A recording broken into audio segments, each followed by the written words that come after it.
and back again later than I would have liked, especially on a Friday night, because I love my bed too much.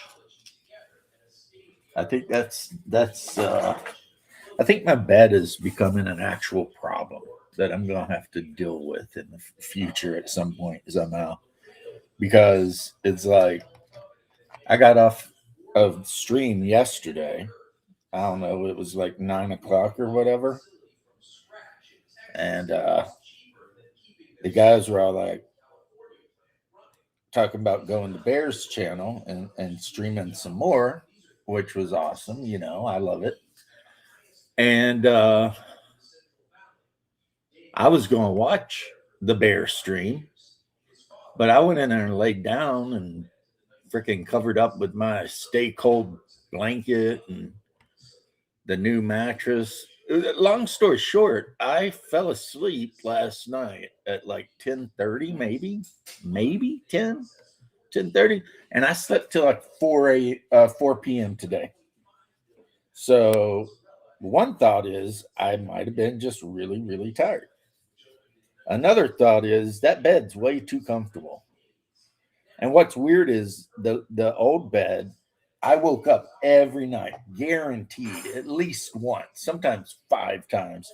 And sometimes I would just wake up and sit on the edge of the bed, which kind of I think scared my wife a little bit because she'd wake up and see me and be like, "What are you doing?" Like, no, I'm not possessed by any demons. It's nothing like that. Don't worry. It was, I think, because the old bed just really hurt my back. So I'd wake up in the middle of the night and I would, sit on the edge of the bed until, it didn't hurt so much. And then I would go back to uh, laying down and trying to sleep. Or sometimes I would sleep upside down or sleep almost directly across. But oh, this is new. Oh man. I mean, it's like completely changed my life. I mean, and I'm not even joking. It's like the change is like night and day. Plus, there's the bonus of watching her have to use a stool. Bear Gen X GM. Hey, man, what are you doing?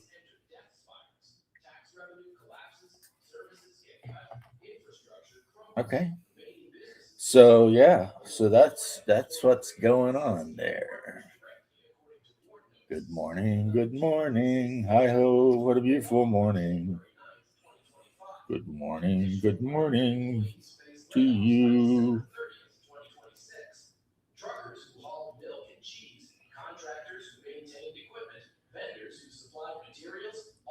I'm watching some people on the news. Well, I'm not watching, I can hear it in the background. Apparently, the largest cheese producer in California, maybe, I don't know if it's the world or not, just shut up shop. Just was like, nope, we're done. Which means if you live in California and you order a pizza, you will be ordering the pizza. Well, at least the cheese will be coming from Texas. So, I mean, links in if anybody wants in or not. I'm not gonna try not to be on that late tonight. But yeah, I cannot believe it's like 10 to 14. I slept like 18 hours, man. It's crazy. Then I woke up and like, played my dinosaurs and Hungar was playing Dune. Sick. Oh no. Well, something has been going around for sure down here, so I guess it finally found its way up there.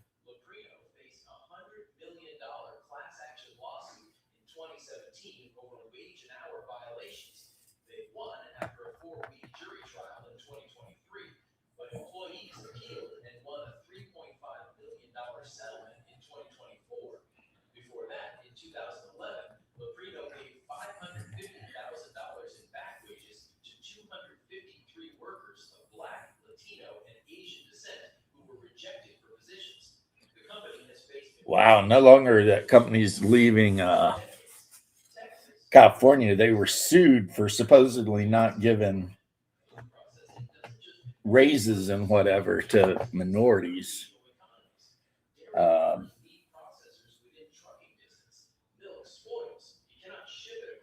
and it's like,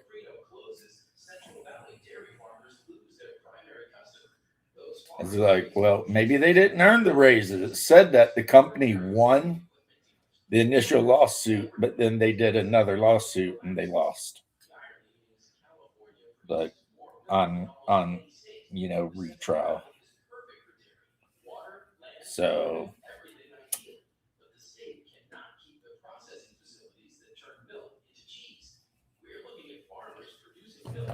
uh,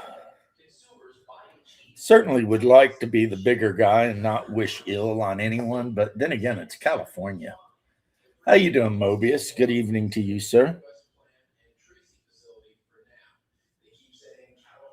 The one person I feel the worst for is gonna have to be Shadow, because he practically lives off of pizza. So now what's he gonna do? Because and apparently not only is it going to screw up the pizza, it's going to screw up all the dairy farmers because you can't export dairy halfway across the country.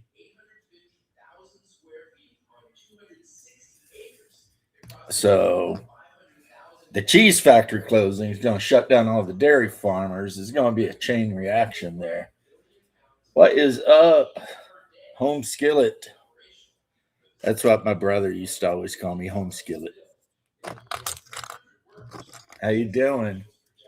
What happened to the pizza? Well, the largest cheese producer in the whole state of California is shutting shop because it's too hard to live in California.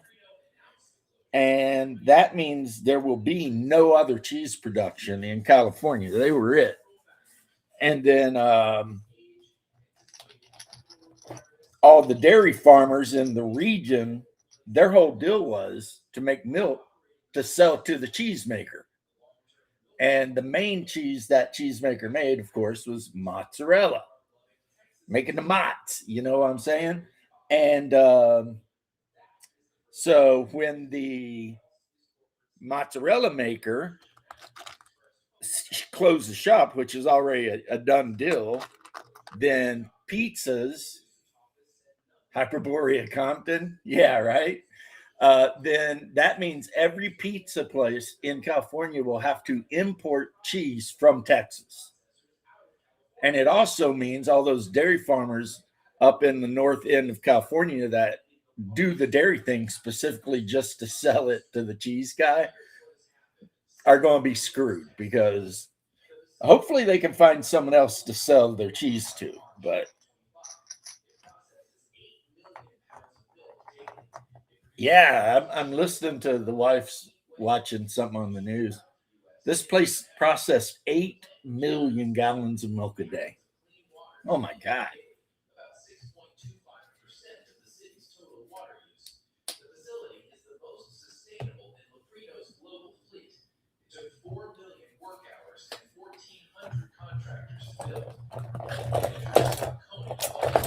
Yeah, it sounded bad. I hope Shadow will show up. Let me see if I concentrate hard to make Shadow show up. Bros of Shadow. Hola, amigo. Nita. I don't know if that'll work or not. How you doing, my homie from the tulip part of the world? Look at that. We got my fellow Appalachian. We've got our sick Canadian, which is weird. Bear, you never get sick, bro. I hope it's not anything serious. Maybe you just got some bad poutine. You know what I mean? Hopefully, you know, because I've already had one Canadian friend, you know, get sick and stuff. I don't need another Canadian buddy going out. And also, if you go to the hospital for your illness and they offer to kill you, you better not say yes because I will be pissed off. And ultimately, it is all about me. So there you go. Oh, there he is. I knew if I started talking enough junk, he'd have to jump in. Yeah. Yeah, Fair like I enough. said, if they offer you the maid service or whatever it is, say no. Yeah. Not on 'Cause- my agenda. Yeah, well, I don't care if it's in your agenda; it's in my agenda, and you need to understand this is all about me. Well, Even okay. your illness is about me. Got it. Going to bed in a minute. All right. Well, I hope you sleep well. I know I slept well. I slept like 18 hours last night. But like I was saying, my new bed is so comfortable. And my wife bought me the blankets that stay cool. And she got me the special uh, um, pillow that like is all like weird shaped. And you put your head, like the back of your head in like this divot and whatever. And man, I knock out. And I'm just like, I don't wake up 5 times at night. Shago brat. Hey, how you doing, homie? In the other St. Petersburg, since I live literally an hour and a half drive from a St. Petersburg, but it's not yours. Uh, but anyway, yeah. I don't know how you would say it in Holland. I know in German, I think it's like schlafvel, or something to sleep well. Uh, yeah, we all want Bear to get better. I mean, Bear is the charisma part of this show. Oh, God, this show's fucked. Well, it will be until you get better. I'll be fine. I'm just something hit me really fucking hard yesterday, last night, and I woke up. My muscles are all achy. I You have no know, energy. Bright lights hurt. brother, it's been down here just eating everybody up. So Mm, apparently, somebody, the wind or whatever, must have sent some shit up there for you guys to enjoy. could be, or someone on an airplane. Mm. Yeah, because like I told you, Christmas Day for my wife, zero visitors. And New Year's Eve, Thanks, one God. visitor, our old German neighbor who brought us food. And then Orthodox Christmas, I'm not expecting any visitors. I don't even know if we'll be gaming tomorrow night because everyone I know has some kind of cold or flu like thing they're dealing with. Yeah, it feels like a flu. Exactly what it feels like. Oh man, I hate getting the flu, man. It is the worst. I Not a woke up this fan. morning, it was 48 degrees in freedom units outside. Just a passerby. I used to have this water bed that came with my wife, basically, because before I met her, I slept on like a single because I was, a solo guy, and usually if I brought a girl home, one of us was going to be on top of the other anyway. And then when I finally got a serious girlfriend, she had this beautiful water bed, and I have freaking hated it for 20 something years. I swear to God, we've been together I don't know if it's 2 or 3 years, whatever, right? Maybe. And I've hated that bed. And she finally listened to me talk about how much I hate that bed. And she bought this brand new, badass, like comfort top, good mattress. And now I'm going to bed. I'm sleeping all through the night. I'm not waking up like 5 times a night or falling off the bed. I think I hate water beds. I hate them. It's just not my thing. But anyway, that I hope that answers the question. Bear man.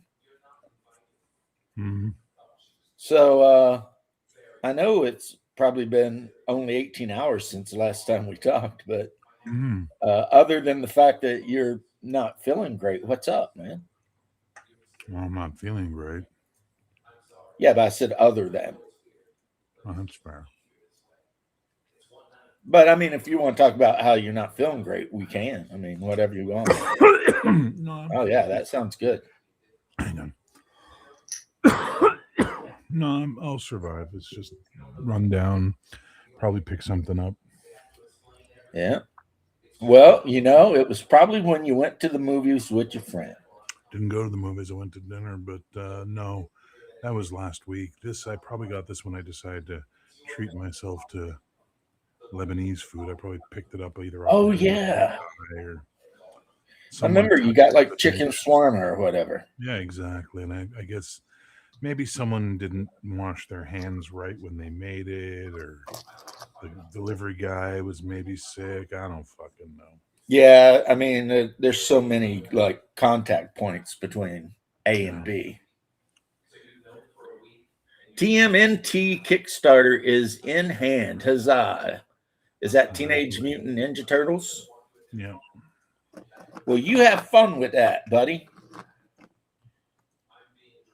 Um, you and Max Lau can freaking get together and like, what's up, Daniel? You and Max Lau can get together and just nerd out over that shit. Because Max Lau loves himself some Teenage Mutant Ninja Turtles. Or After the Bomb, depending. I think they're the same damn game. I am hand priming because it's already dark here. Some these are from H.P. Lovecraft's Mansion of Madness game. They're basically thralls, which means they've been like infected by something, the thing, and that's why they're like this one's arm and leg is starting to get all like gigantic and horrible. Um, I got these, which in D&D would be satyrs, but in Hyperborea they would be female members of the Men of Ling. And then I've got the Men of Ling too, who like to play flutes and eat people. That's kind of their Like you thing. do. And have wars with the Choo Choo people or Chocho. How do you say that? A nostalgia piece? Yeah. I am learning to not have nostalgia anymore. So I'm going to probably be getting rid of everything. I'm half tempted to just take a lot of this stuff to like a local used bookstore or something and see what they'll give me for. why are you purging? Um, that is kind of what I do. Well, make a list because there may be some stuff in your purge I want, Okay, I will. and I'll pay you. Yeah, there's very few of it that I intend to keep, so I might have something you like. But really, I have so many things that I am never going to use. Now, see my wife, that thing behind me that you can sometimes see that has my flag in front of it, that's full of all of her novels because she doesn't ever get rid of books. What's up, RPG Dad? How you doing, homie? So that whole big thing, and it's like 7 foot tall and 3 foot wide and whatever. Nothing but paperback novels. Wow. Me, I read a paperback novel and I might keep it if I really like it. But if I'm like, oh, that was pretty good, it's gone. Pass it on to the next person or whatever. Be like, hey, to one of my friends, you ever heard of this? You interested? And if they show any interest, they get a free novel. That's fair. Yeah, donate to the local library. Well, used to, I had a deal with the manager of the local comic shop where he would buy like anything I brought in there, he would buy. And it was like he would give me the shitty price in cash or the somewhat less shitty price in store credit. And I always stuck the store credit. And apparently the new manager doesn't do that. I might email the owner and say, look, I have a lot of books and they're damn near brand new. And I'll get rid of them for store credit. Come on, Phil, hook me up, right? But we'll have to see. I loved it when they used to buy used lots off of people. I mean, I got the Traveler book off of them for like, I don't know, $10. I got the second edition Gamma World box set complete for $2.50. That's $2.50. I got the Mert box set for like $3 or something, which means whoever sold them to him must have got like 50 cents. But that used to be, I would walk in the store and the first place I went every damn time was their big used bookshelf. You know what I mean? Because that's where I picked up the Tristat book for Empire of the Pellet Throne for like $5 or something.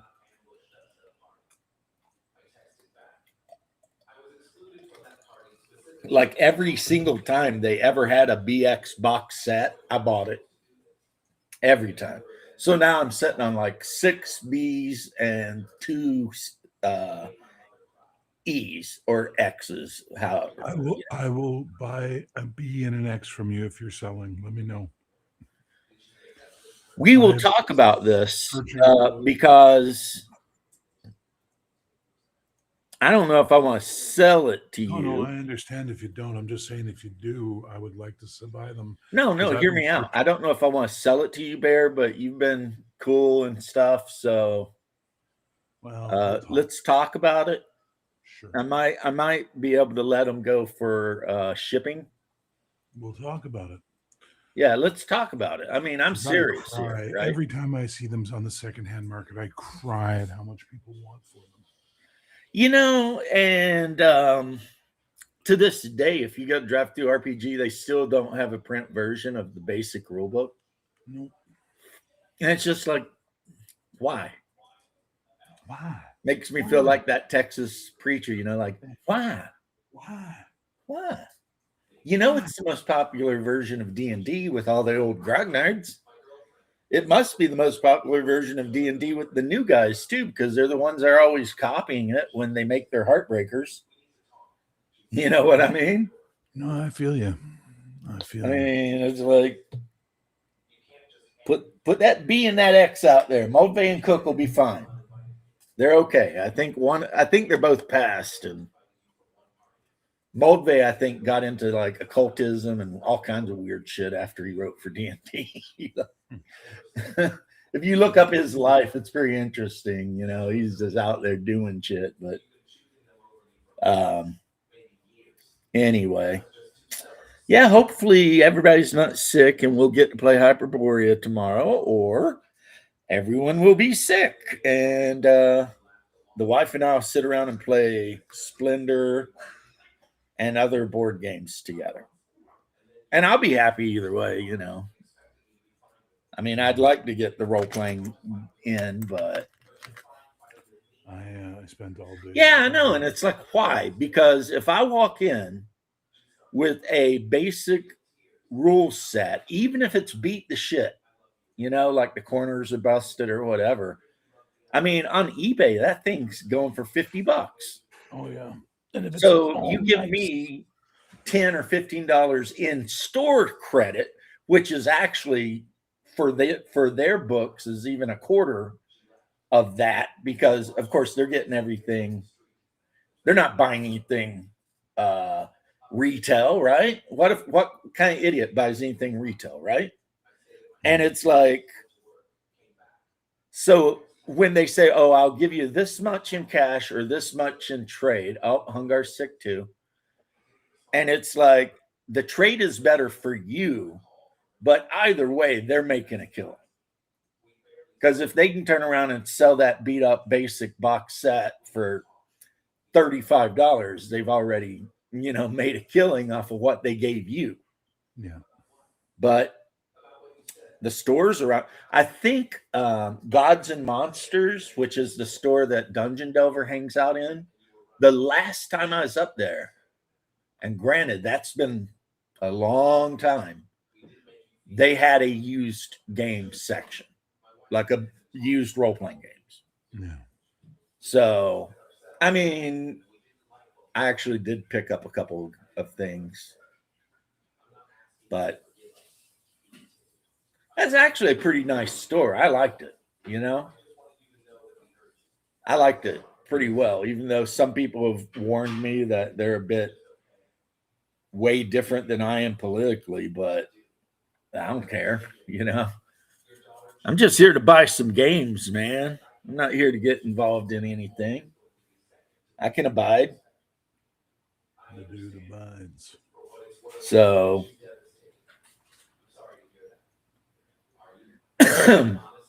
dude, Hungar, it was 47 degrees at 4 o'clock here. So you're not, and I mean 4 o'clock p.m. So I'm not impressed, brother. Just make sure you got your heater on, climb underneath some blankets. I'm sure you'll be fine. Remember what it was like growing up in that farmhouse where we had no heater? The only heater we had in that farmhouse was the wood burning stove in the kitchen and a wood burning potbelly stove in the living room. That was it. So when it was wintertime, my grandpa, rest his soul, would sleep on the couch in the living room with only a sheet. And every time he'd wake up because he was cold, that's when he knew to throw more wood in that wood burning stove.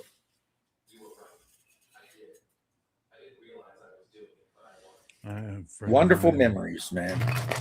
A friend of mine asked me, and they were like, "How do you guys survive winter in Canada?" They're from South America, and I said, "Insulation." What? The answer was what? I'm like, "Oh yeah, I guess you guys don't insulate your shit down there." Well, you should, because it keeps you cool in the summer too. But yeah, Well, not only insulation, but this guy must have been from Brazil or somewhere. Colombia. Yeah, exactly. Because if his ass was from southern Argentina, Yeah, Tierra del Fuego's a lie. We all know. yeah, he wouldn't be asking about cold because they're like a couple hundred miles from Antarctica or some shit. Still doesn't get as cold there as it does up here, though. Well, I mean, Remember, because physical geography is one thing, but also, fuck, I can't talk. Or ocean currents. That's the ocean big one. currents, wind currents, all of that shit can have a huge effect. Yeah. That's one of the Look at reasons England. Florida typically is so moderate compared to, say, Texas. Well, look at England. I don't have a red box. I have the purple box with the warrior and the sorcerer or wizard fighting a dragon Yeah, that's coming yeah. up out of an underground pond. The Arrow Otis, he did both covers actually, the B and the X. He did both covers. And do I have one? No, I think I have 5 or 6. Uh-huh. But the expert ones, I only have 2 because they're just, you know, compared to getting my hands on the basic ones, the expert ones were like a miracle. They'd show up every now and then, and I'd jump on it. But I think the only box I might keep one of each box set. I'm definitely keeping my Merp box set Yeah, just because I love Merp, and I'll probably keep my Twilight 2000 first edition box set. I love that box set. The art was so nice and it Yeah, was the so guys all just evocative. hanging out. Yeah, I've never liked any Twilight 2000 art since.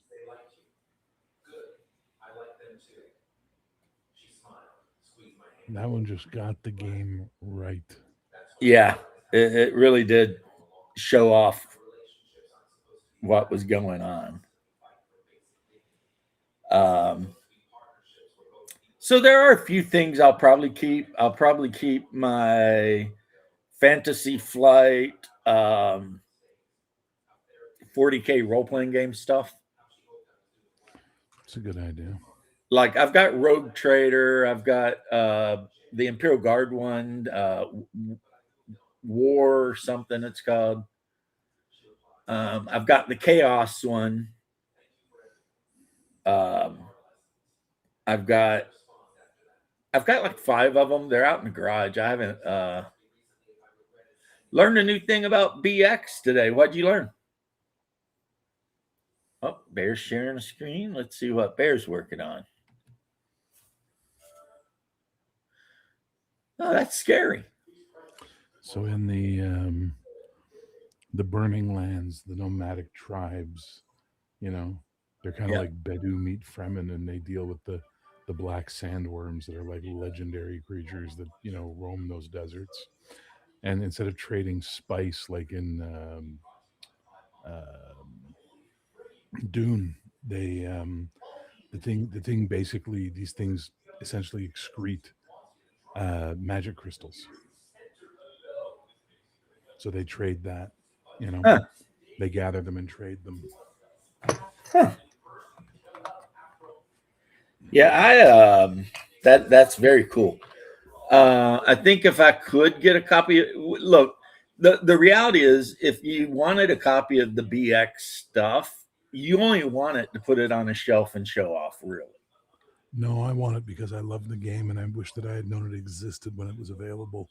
Because I wanted to get back me because the red box was like, "That's nice, that looks good," and the guy at the gaming store was like, "No, no, this is the advanced D&D," and I fell for it.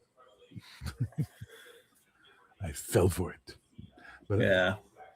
if I had known, because I remember seeing BX for sale for like $5 at the gaming stores, and everybody's attitude in like '85 was like, "No, that's old. That's like 4 or 5 years old. You don't want that."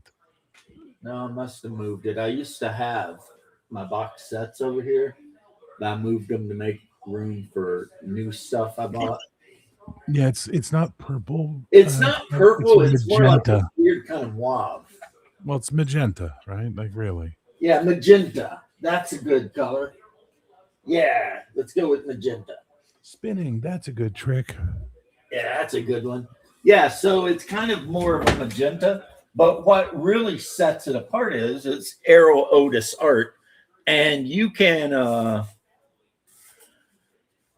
Hey, what's up, Janet? How you doing? Hey, You can Janet. definitely tell Arrow Otis art from any other D&D artist. That's fair. I mean, his style is so different than everyone else. Like he'll draw a wizard with like a weird, almost jester looking hat with like green and pink striped pants, and I mean, and he short and fat, and he's casting a spell, and it's like, yeah, that dude. A lot of his art is just really. Now, I don't know if I would say he's the greatest conventional artist, but I love his stuff so much. Shadow, I was summoning you earlier. I did it in English and in Spanish. It turns out it works.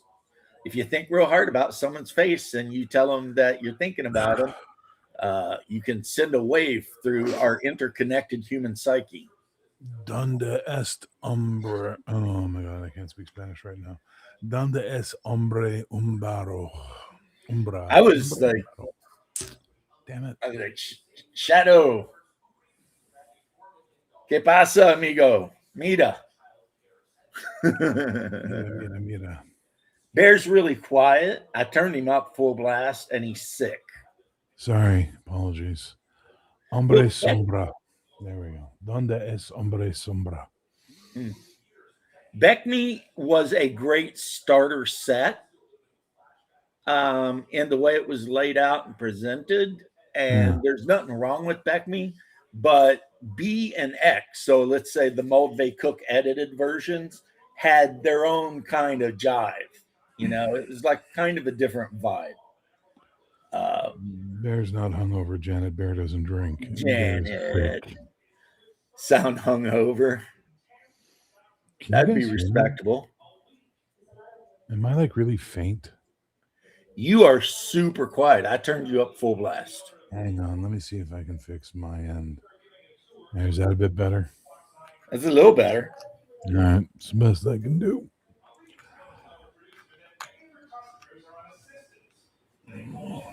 But yes, Shadow, I got some stuff to talk to you about, buddy. It's not bad either. Donde es la right? Donde es la coquina? That's all you need to know if you go to like Colombia. As long as you know that, you'll get by. When you go to the Starbucks, you're like, I'll take a pump of vanilla, a pump of cocaino, and make my coffee better. All right. Oh, Janet hopes you feel better. Look at that. Look at Thank you, Janet. all the well wishers.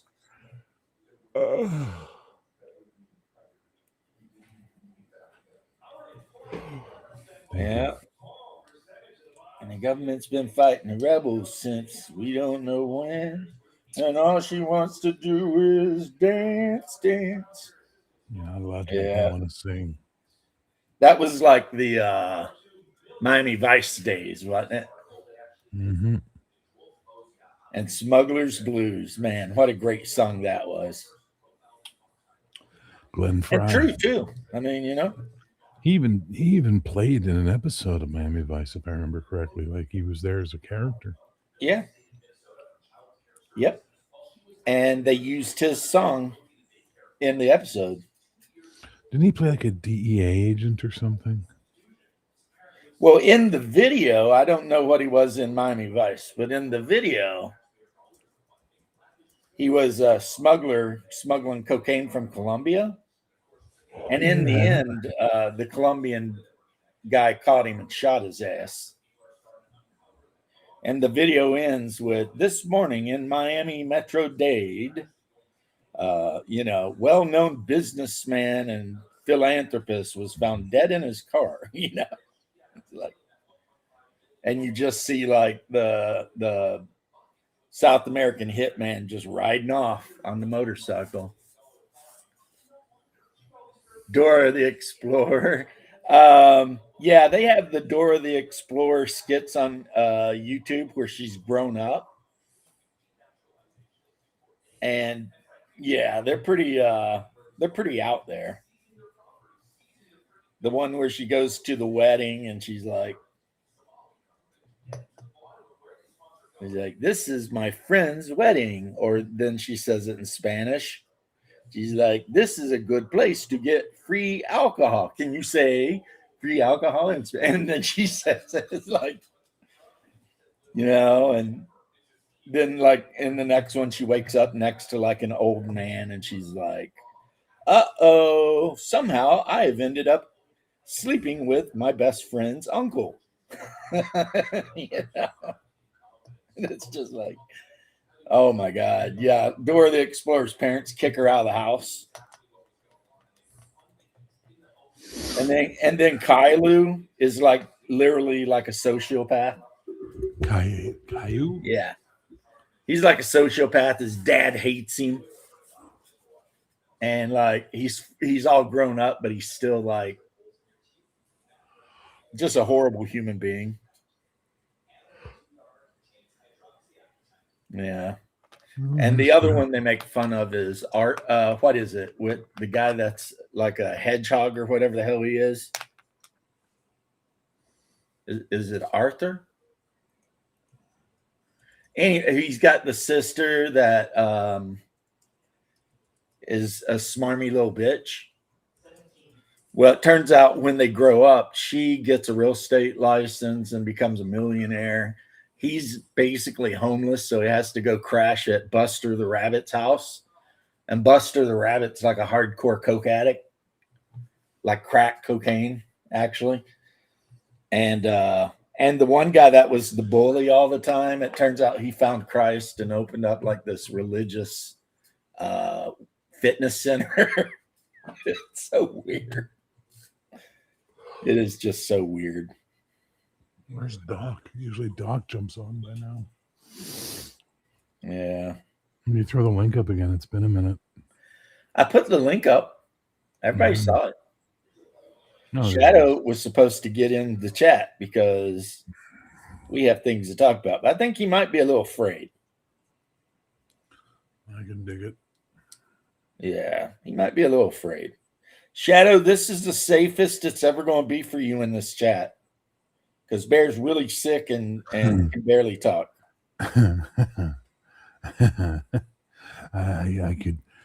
could drink some coffee. Yeah, I can work some energy up. I can dig down into the batteries.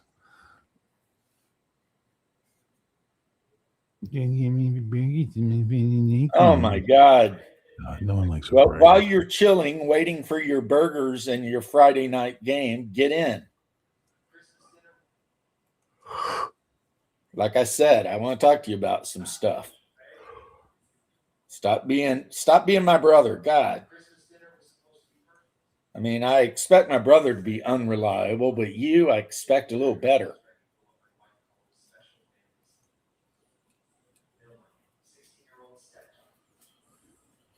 And if you got cheese for those burgers, enjoy it, because apparently the biggest cheese manufacturer in all of California is shutting down. You'll be importing that freaking sliced Velveeta from Texas from now on. Rocky Horror Picture Show. I know, like, I'll be like, damn it, Janet. Every now and then, if she says that, I'll be like, damn it, Janet. So one of the guys who hangs out in my space here on YouTube is Mike, and his wife's a really nice lady named Ruby. But every time he says Ruby says hi, I have to stop myself from going, you painted up your lips and rolled and curled your tinted hair, and start singing Ruby by Kenny Rogers. I'm like, oh, no, yeah, that's not nice. Don't do that. Shadow, you can't ignore me, sir, or I'm going to start taking this shit personal. And you're the one that started this, so you need to be on here. See, that's what he does. He starts some shit and then he runs for the hills. What shit was started? Well, I mean, I kind of wished he would be on when I mentioned it, but I'll talk to you about it. No. We'll wait. We'll be waiting all day. He said he's going to get on the one day, and he big timed us, is what he did. To use like 90s vernacular, he freaking big timed us like crazy style. What did he do? Didn't show up. And that's what they used to call it back in the 90s. If somebody didn't show up, they called it big timing. I don't know why, Bear. Don't ask. It's an What's up, boys? Thing. How are you doing, sir? I'm doing okay. Still too much time on my hands, but I'm getting a lot of work done. Too much time on my hands. Yeah, I was thinking that same thing. Yeah. I mean, how can you not though? You know, like if you're our generation and somebody says that, you immediately go. What band is that? That is one of the either Styx, Toto, The Fix. It sticks. It's Sticks. one of the Yeah, Tommy yeah. Shaw songs that he sang. Yeah, it's definitely sticks. Yeah. Not the fix. Because you remember there was like all Asia. There was like that whole bunch of bands that were all basically prog rock guys. Well, Yeah, Asia they're- was a super group. Yeah. Oh, nice. Zadorak's home. That's what I had for dinner last night, Squirrel Hermit. Because my ex neighbor, who's still friends, she's from Bavaria. And she brought the wife and I homemade sauerkraut, mashed potatoes with brown mushroom gravy, and like pork that you could tell was like maybe marinated in vinegar, because the pork kind of did have this vinegar taste, but that's not uncommon for a lot of different European food traditions to put the pork in a little vinegar, like vindaloo, which is now Indian food, started out as Spanish pork marinated in vinegar. Wasn't the vinegar to kill the parasites? It could have been, but you know what? Vinegar is also incredibly nutritious. Yeah, it was like an antibiotic for a long time. Yeah. Like the Romans used to let their wine go bad and turn into red wine vinegar. And then when they would drink water, they'd mix it 50-50. Water to red wine vinegar, because they never drank straight wine. They thought it was like horrifying that the Gauls drank their wine without water. It was like the most vile thing to them.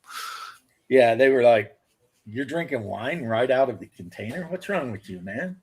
You water that shit down, bro." But the reason they did the red wine vinegar water thing is the acidity would kill a lot of the parasites and stuff in the water they just pulled out of some creek in, swamp ass Germany. Yeah, well, that's why beer became a thing, is because the water in Europe was horribly contaminated. It wasn't safe to drink. That's why this brewing became a thing.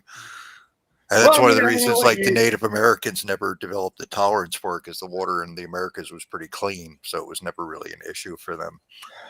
I grew up for many years drinking water that comes straight out of the side of a limestone cliff, right into a cistern, and then right up to our house by pump. That shit, filtration, well, there was a fish in the cistern, so I guess that would eat all the bugs if he got in, but yeah, no filtration. And it was like the best water I've ever had in my entire life. You know what I heard kills a lot of people? A lot of people will go on these tours to these to like glaciers and shit, and the water is like invisible clear.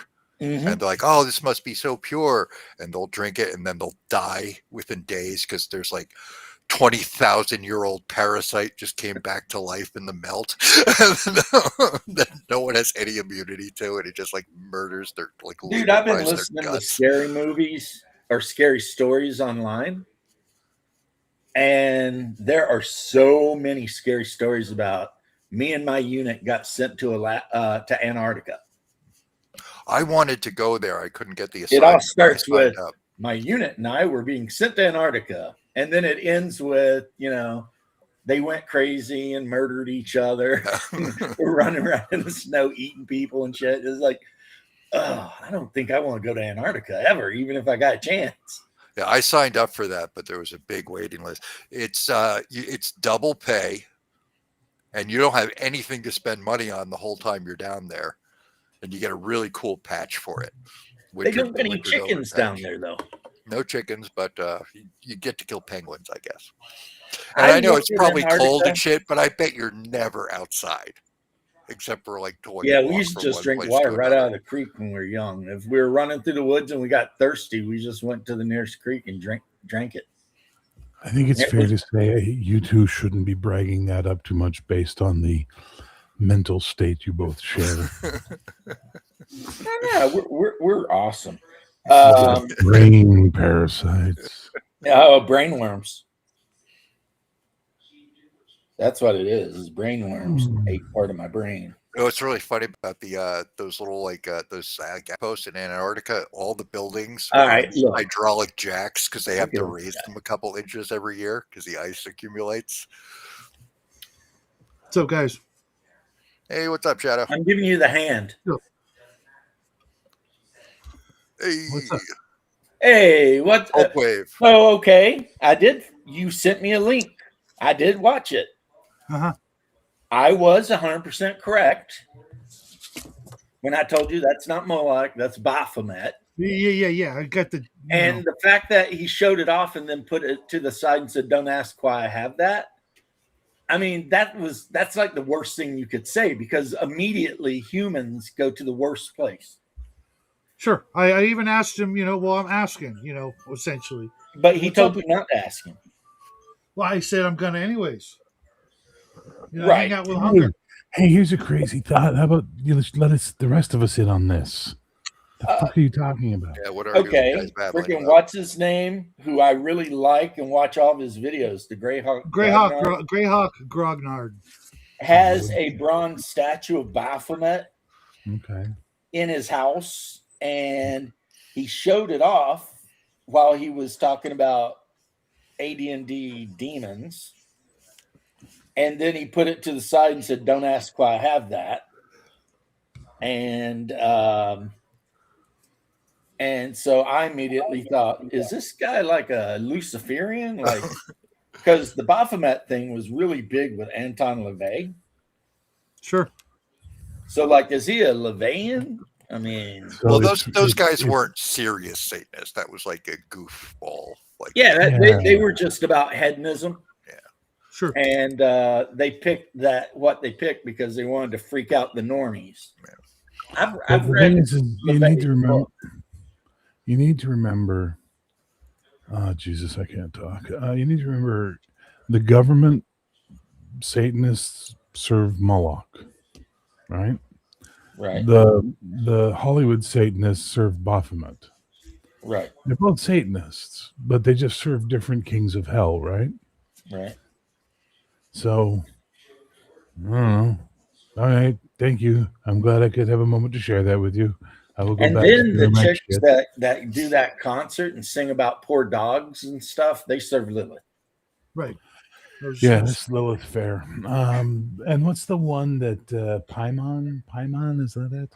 Paimon is from Hereditary, but Oh, he's but it's a real also thing. one of the presidents of the West and considered to be Lucifer's most loyal servant.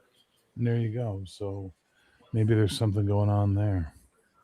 Oh, there's always something going on. That's what Denzel Washington says at the beginning of Fallen. There's always something going on. The thing is most people never notice. It's like, wow. So, Shadow, why you been big timing me so much? I was not home for. Okay, that's a good excuse. That's a good. And then I took a nice 2-hour nap. Dude, I slept 18 hours or some shit. Oh, that's nice. Um, I thought I did the same thing while Jackie was gone. I took a nap. I woke up. It was dark. It said it was 5:00, and it gets dark here at 4:30. So I thought it was 5:00 in the morning. It was only 5:00. And I ran to go do a video because I thought, oh shit, my videos all come out at 8:00 in the morning. And then I even in the video I said, sorry I'm late, blah blah blah. And it turns out I just slept a couple hours, not 18 hours, and I felt like a retard when I talked to my son. He's laughing at me. You're old, blah blah blah. Yeah. well, I mean, the next time he's all like, "You're old," blah blah blah. Just remind him that before he knows it, he's going to be old too. Yeah, time was definitely not on Denzel's side, Just the Passerby. You are not wrong. That's a good catch, too. See, look at these guys over in the Netherlands, getting these good catches and stuff. Sorry, I don't have chat. So I've got a question, though, that goes back to the original thing I wanted to talk to you about. Okay. Like, everyone kind of turns a blind eye to Venger. And he claims to worship Cthulhu. or Uh-huh. Tulu or whatever. I always got the impression This he's just guy being a is a goof. Levian Satanist, which means he's basically an atheist with extra steps. Uh-huh. I don't know. Why would we care? Well, one, I don't believe that his wife and children, all 6 of them, would be dragged into anything like that from anybody who's decent. When you say his, you gotta be like specific, like Vengers, Okay. kids and wife. I can't picture them being all like on board with that. I can't picture a woman marrying a guy and then having I 6 watched a kids. video of him when they got married and she was pregnant, rubbing green jello all over her belly and supposedly doing a Tulu ritual. You know, there are entire families of various cults out there, Shadow, right? Like women are not Yeah. some holy fucking creature. Yeah. No, they're the worst, actually. And they do marry serial killers on a regular basis. Oh my god! I've been watching all these like cop crime dash cam weird videos, and like every time it's like, why do women date these fucking assholes? Like, you know, oh, I met him while he was in jail. Oh, you stupid twat! Like the guy's in jail. What the fuck? God, we need to keep bringing that word back. I'm just saying. Well, it's like when you're dating a girl and she drops that her ex-boyfriend is in jail, that's an issue too. That's a sign to dump her ass. Like, exactly. That's definitely super red flag because it's like, oh yeah, my last boyfriend, he ended up going to prison for manslaughter. Like, wait, what? Yeah, my brother's first wife wound up in jail for like almost a year because her boyfriend like robbed a bank and planted the money like in her apartment, and she was eventually exonerated. They figured out, but she was like locked away for like 8-9 months before it got That's a sorted scary, out. hairy thing. It's called a shadowling. Nice. Yeah. It's almost cute in a really twisted, sick way. Yeah, except when like 10 of them appear and start tearing you apart.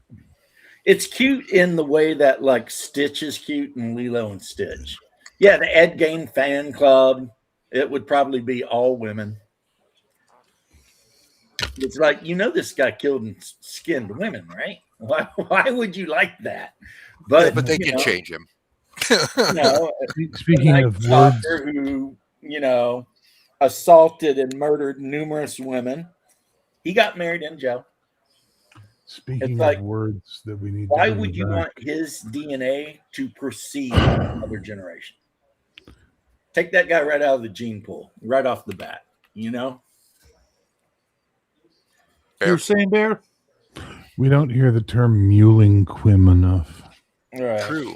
I don't think I've ever heard that. I honestly haven't heard that term. The Avengers, they used it in the Avengers movie. Was the first time I ever heard it in mass media. It's what Loki calls Black Widow. He says he's blah blah blah blah blah muling quim, and I was just like, oh, that only got into this movie because no one knew what the fuck quim meant. Can you cunt? Gotcha. Yeah, even I knew what that was. Yeah, I never heard it before. I grew up in a state where we speak a different language. It's older English. Well, I grew up in a state where they speak another language too, but it's Spanish. So. Oh, yeah. Sorry. Let me translate that for you then. Muling putana. That's kind of a cool band name. Don't make me laugh, you fuck. Why the Tasmanian devil? And before you answer that, hey, Squirrel, I hope Zadrock is doing better. She's home and she fed him, so. Oh, awesome. I don't know if you guys can see this, but it's the woman from the Cowardly Dog cartoon. And if you look really close, the dog is by her foot. Is that a rolling It's kind of blurry. Can you see this one? It's blurry because I'm shaking like shit. Yes, that one looks good. Focuses in perfectly right off the bat because your hands don't shake. Does Shadow speak Spanish? Probably enough to yell at his wife. No, I don't. I understand it, some of it, but I don't speak it on principle. On principle. I can speak enough Spanish to ask if you're having a heart attack. I speak French and English, but every time I apply for a job, they ask me if I'm bilingual. I say no because I just refuse to speak French if I don't have to. That's the thing with your country. Half of it refuses to speak a language that the other half refuses to speak the other language. So I used to do it. I used to work bilingual, but the thing is my accent is not Quebecois, and it's not. In fact, my French teacher said it's kind of your own accent, but apparently my accent sounds snobby, so they get really pissy with me. Like it's the equivalent. Like they sound like fucking hillbillies, and I sound like I'm like the Lord of fucking Dunsany coming over going, "Hello, gentlemen, how are you? Why you talk so fucking pretty?" Lord Dunsany. Wow, I can't believe you brought him up. I watched The Willows earlier. They have like an audio book / AI art. The Willows. I believe that's Lord Dunsany. Not sure. I've never actually read anything by him. I've like read about him a lot. I've never actually read any of his stuff. He did a story called The Gods of Pagana. He did a lot of basically H.P. Lovecraft credits Lord Dunsany. Yeah, Tolkien was a huge having fan written too. like one of the greatest scary stories of all time. We went over the Charwoman's Daughter on my Appendix N book club way back, and it was okay. It wasn't really scary, but it was definitely, Well, you need to do The Willows. Think about time, distance, and desensitization. When Bram Stoker's Dracula came out, people were fainting from reading it. Mm-hmm. Right? Remember The Exorcist? Mm-hmm. People had to have ambulances show up at the theaters to take out women who fainted and blah, blah, blah. So times change. Same thing happened during Saving Private Ryan, too, though.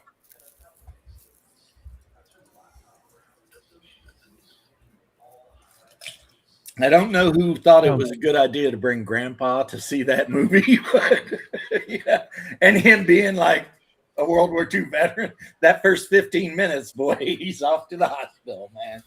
I mean, when I saw it in the theater, there was a bunch of old World War II vets, a couple rows behind me, and they just kept yelling like "bullshit." My uncle was in the North Shore Regiment. Landed at Juno Beach, and he and I watched it. And the opening, he was really quiet, and he was like, "Yeah, it was like that. Except a lot more bullets in the air and a lot more people's heads exploding around you." And I'm like, "What? Okay, fuck."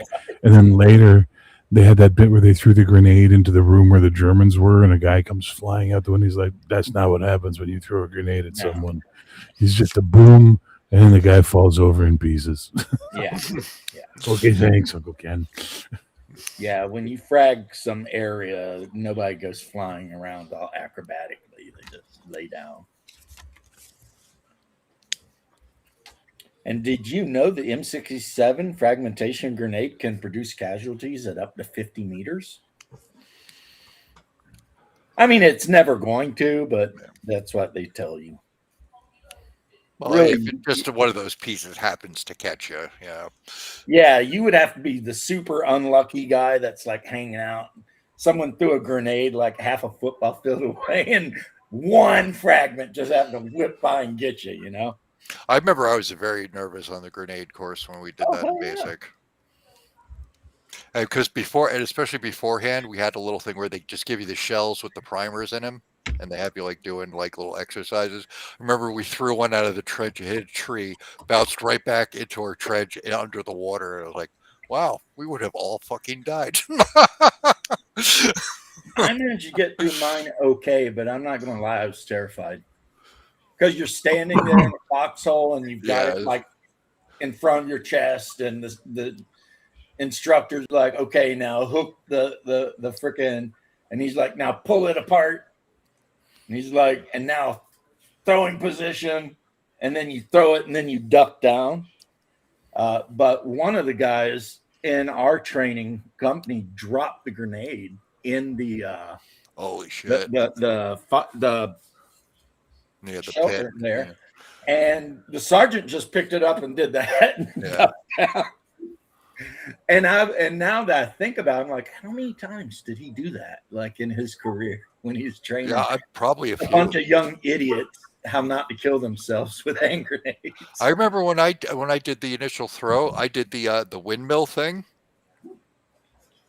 and they had me come out like, oh, we want you to show everyone what you did, drive back down. I was like, all right. And it's like, this extremely excellent technique we are not allowed to show you to do. You are not to do this perfectly executed throw under any circumstance. I was like, because apparently they're not supposed to tell people to use that anymore. I remember that's what I saw in the movies.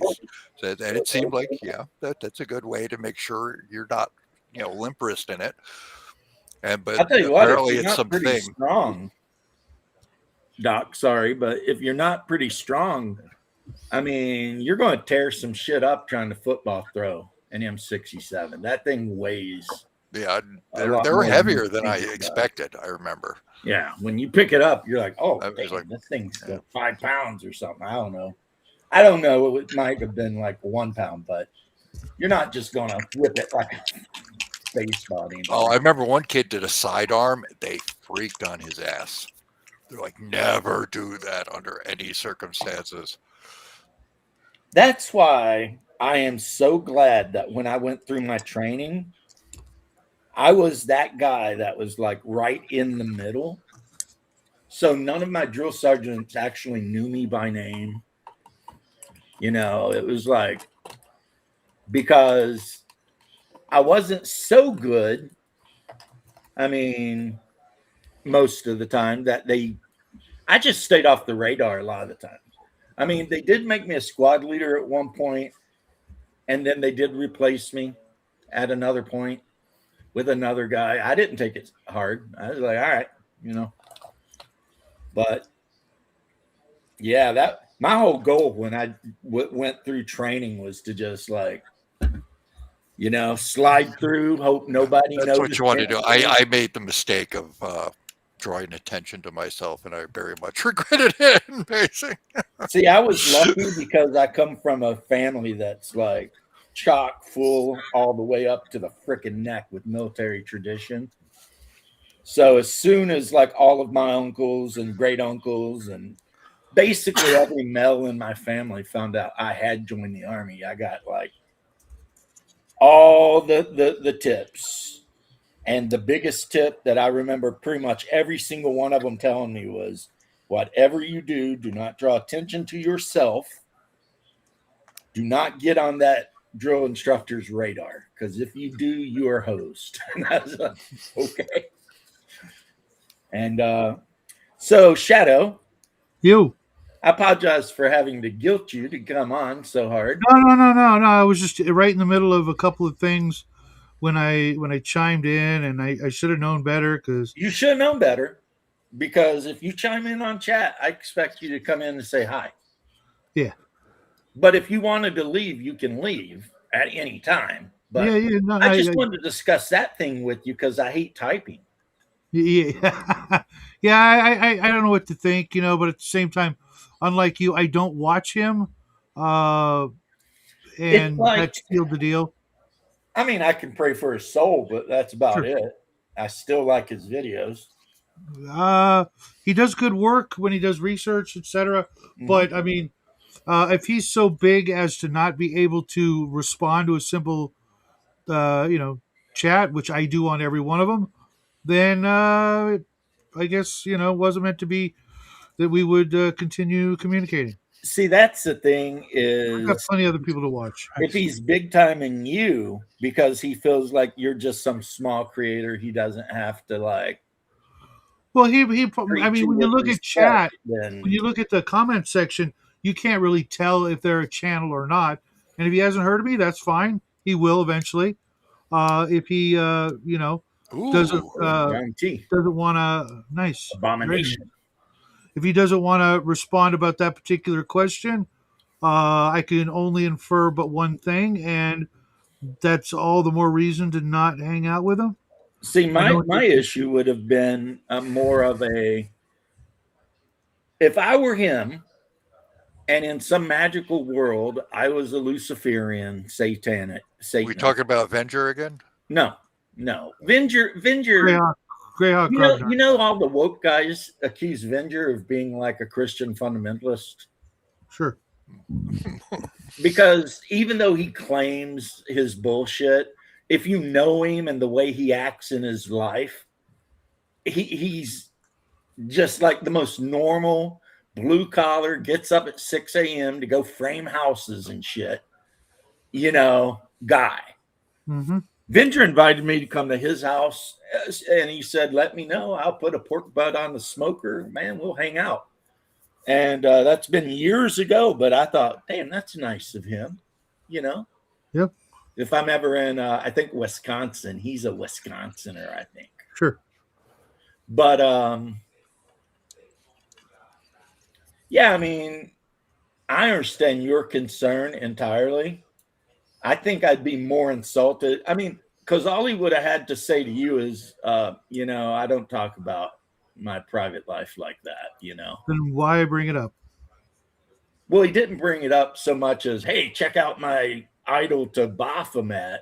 He was more like, I have the statue, and there's also a demon in the Monster Manual 2 called Baphomet. And he was showing off but he did say some things only a Satanist would say about Baphomet, like he represents unity, and the fire on the top of the head represents enlightened wisdom, and that's why he's a hermaphrodite, and the serpent, and the half male and half female, blah blah blah. All of that is straight out of the book. Yeah, and all of that stuff would have got. I forget who did the write up on that demon in the Monster Manual 2. If they had written any of that during the Satanic Panic when the book came out, that would have just sealed the deal for him. Well, I guess I answered your question though. Yeah. Because now that I think about it, yeah, he said a lot of stuff that only a person in the know would know. So either he is a worshiper or an atheist with extra steps or a demonologist of some sort. But maybe, that was his past and he's converted and he's now a Christian and doesn't want to But bring you can that be a up either. Christian demonologist. A lot of people call them exorcists. Right. But either way, it's just not responding, the not responding part would piss me off. Because I'd be like, what the fuck, dude? Come on, man. You're not that popular. And I wasn't the only one who was curious in the comment section. It was a very well-made bronze statue. I bet it cost him quite a bit of money. I believe I said that. That's why I was really worried, because I could, use my appraisal skill, as it were, and go, yeah, worried? that's not just Why, wait. Why are you worried?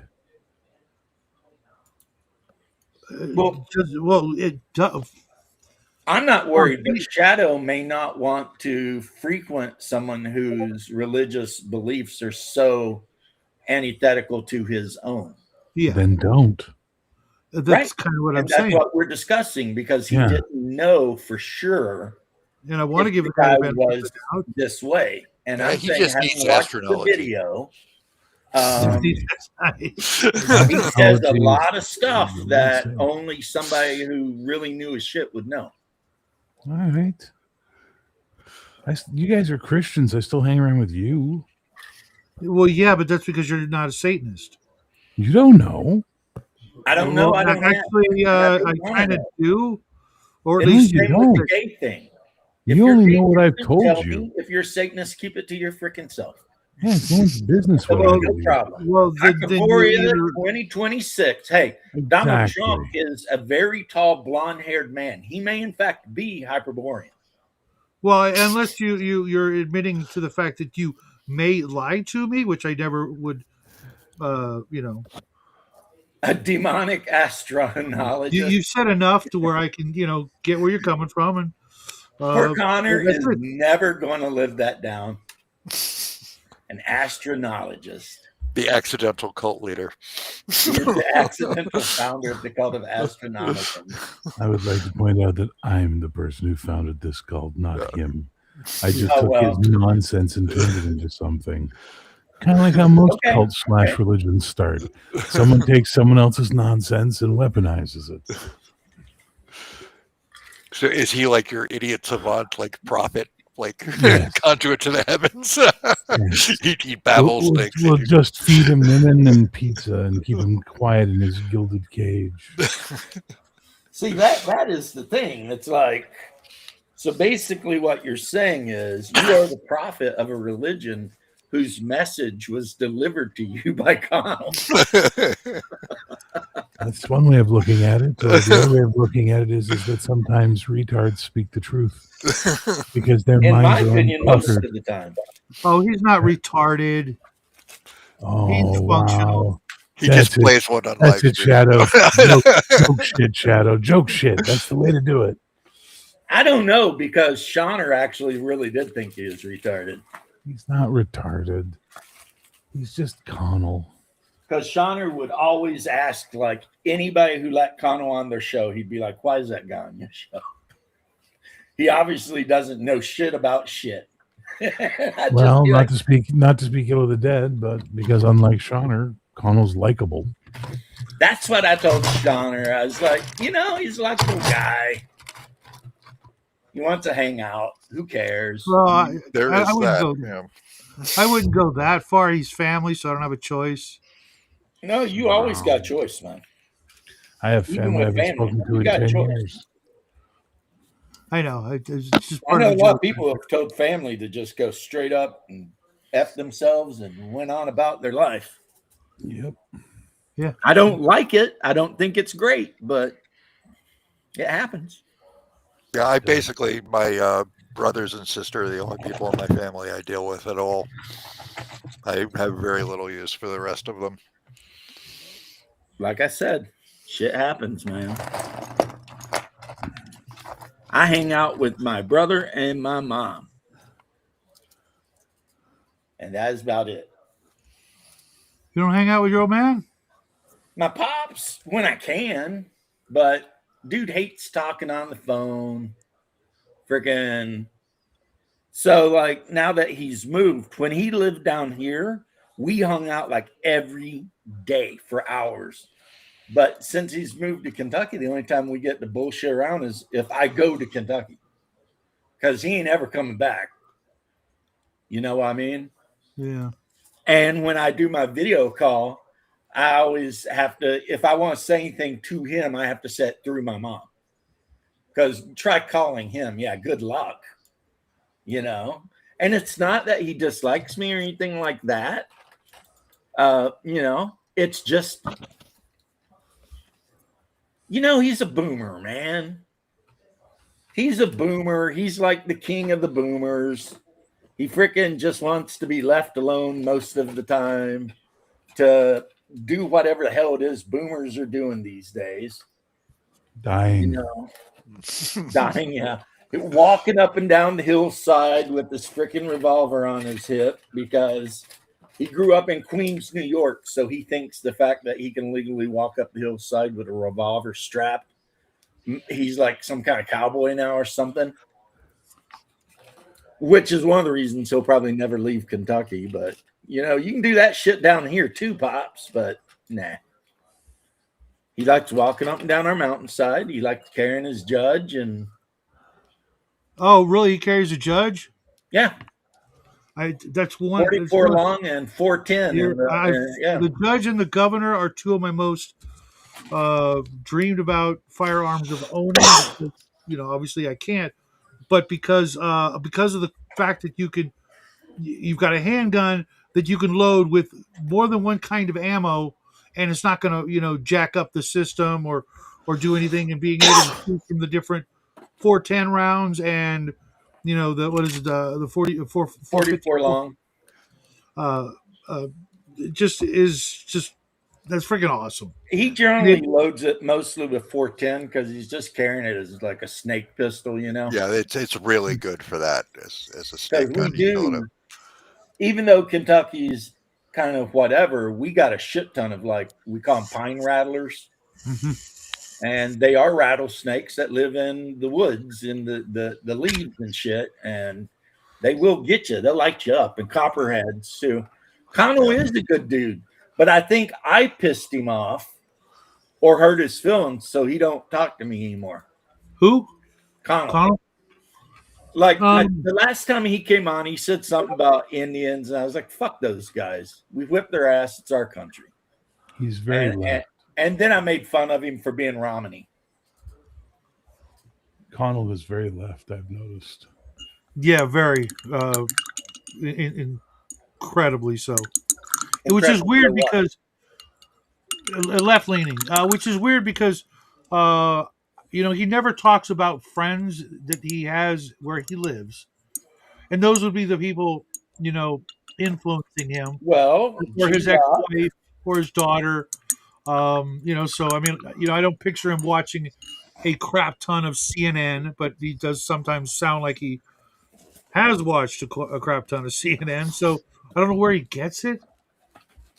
Well, he hangs out with G-Rock, or he did, and he hung out with Bruce, or he did, which is diametrically opposed again.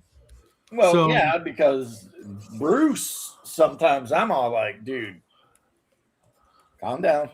You know what I mean? Oh my God. I'm supposed to be the right-wing Christian fundamentalist here. Bruce. Yeah, you ever listen to Bruce in the original German?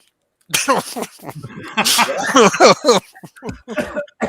man, it finally came in. That was the comment of the night. That was awesome. Oh, it finally come in. I'm so happy, guys. I fucking hate you right now. What? Did you not hear my lung leave my body? Oh, I'm sorry to hear that, buddy. Look at that. That came on really quick too, because we just hung out like last night, wasn't it? Do Angie recognize what this is? Welcome to my 50s. Some kind of evil moose of death, I'm guessing. It is squirrel? This is the son of Loki.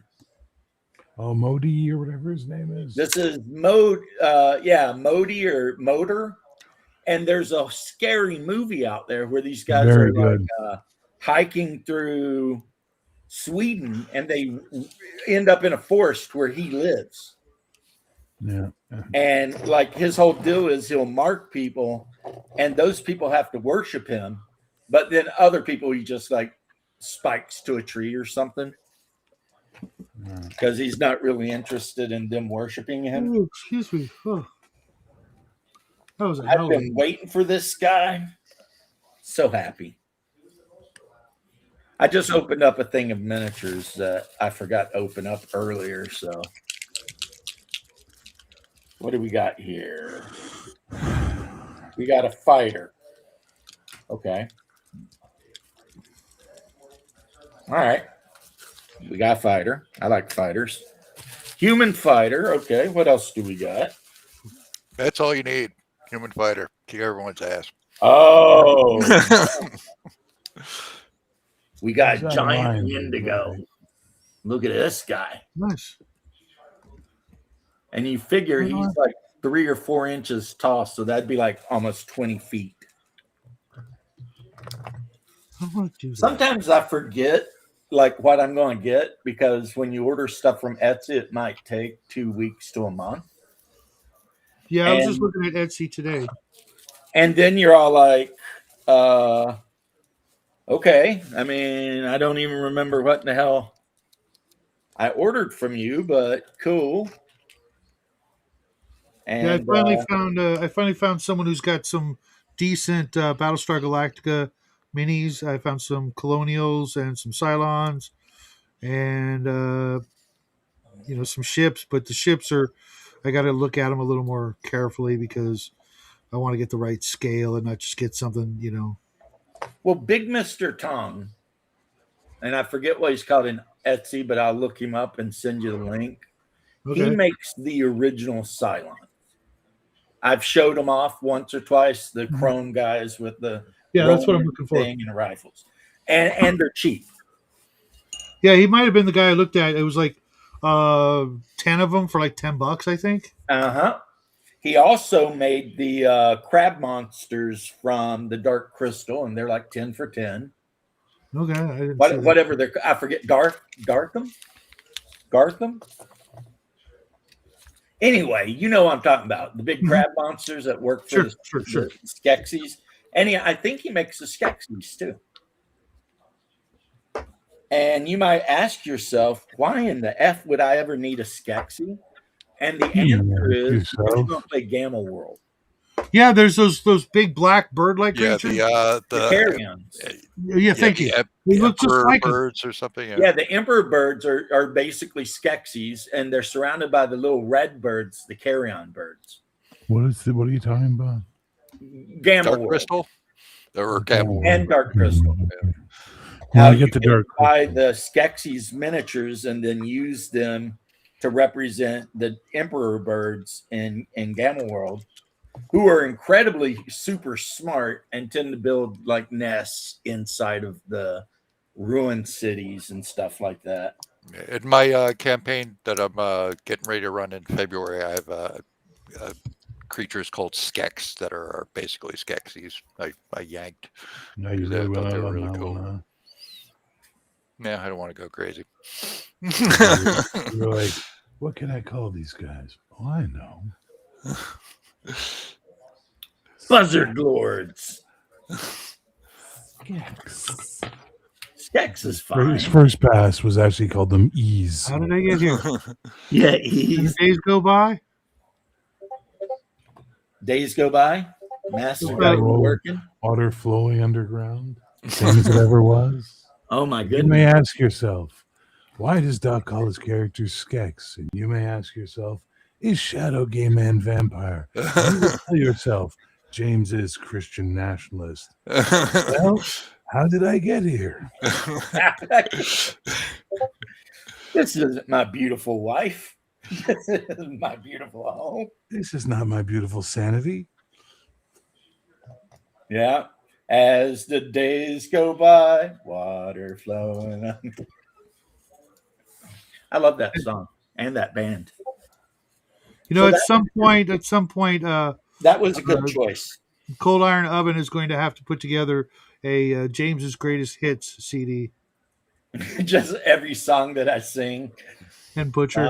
It would be weird, wouldn't it? Wow, that was harsh. I don't care. He's only being that way because he actually was in a band. I couldn't have done any better. I was in a band too, but we were a band of thugs, not musicians. I was in a band, the Band of the Hand. The band I of remember the that hand. movie. Yeah. And Lano then Land, mother. if they want you to hang. Aloe vera bullshit. Yeah. Marky Mark. Oh, was he in that? Yeah, I think he was the main guy. I saw that so long ago. And I guess he wasn't really like Marky Mark yet. It was kind of like the other one that his brother's in it, I think. You're thinking Band of Brothers, or dude. some shit. Band of the Hand is you're thinking of a completely different movie, brother. Yeah, Band of the Hand was the one. It's Stephen Lang, James Remar. Yeah, it's the like the Lauren reform school Hawley. kids that like form a like anti-drug cartel thing. Yeah, Larry Fishburne's in it. You know, it's like Lawrence Fishburne, but it's Larry.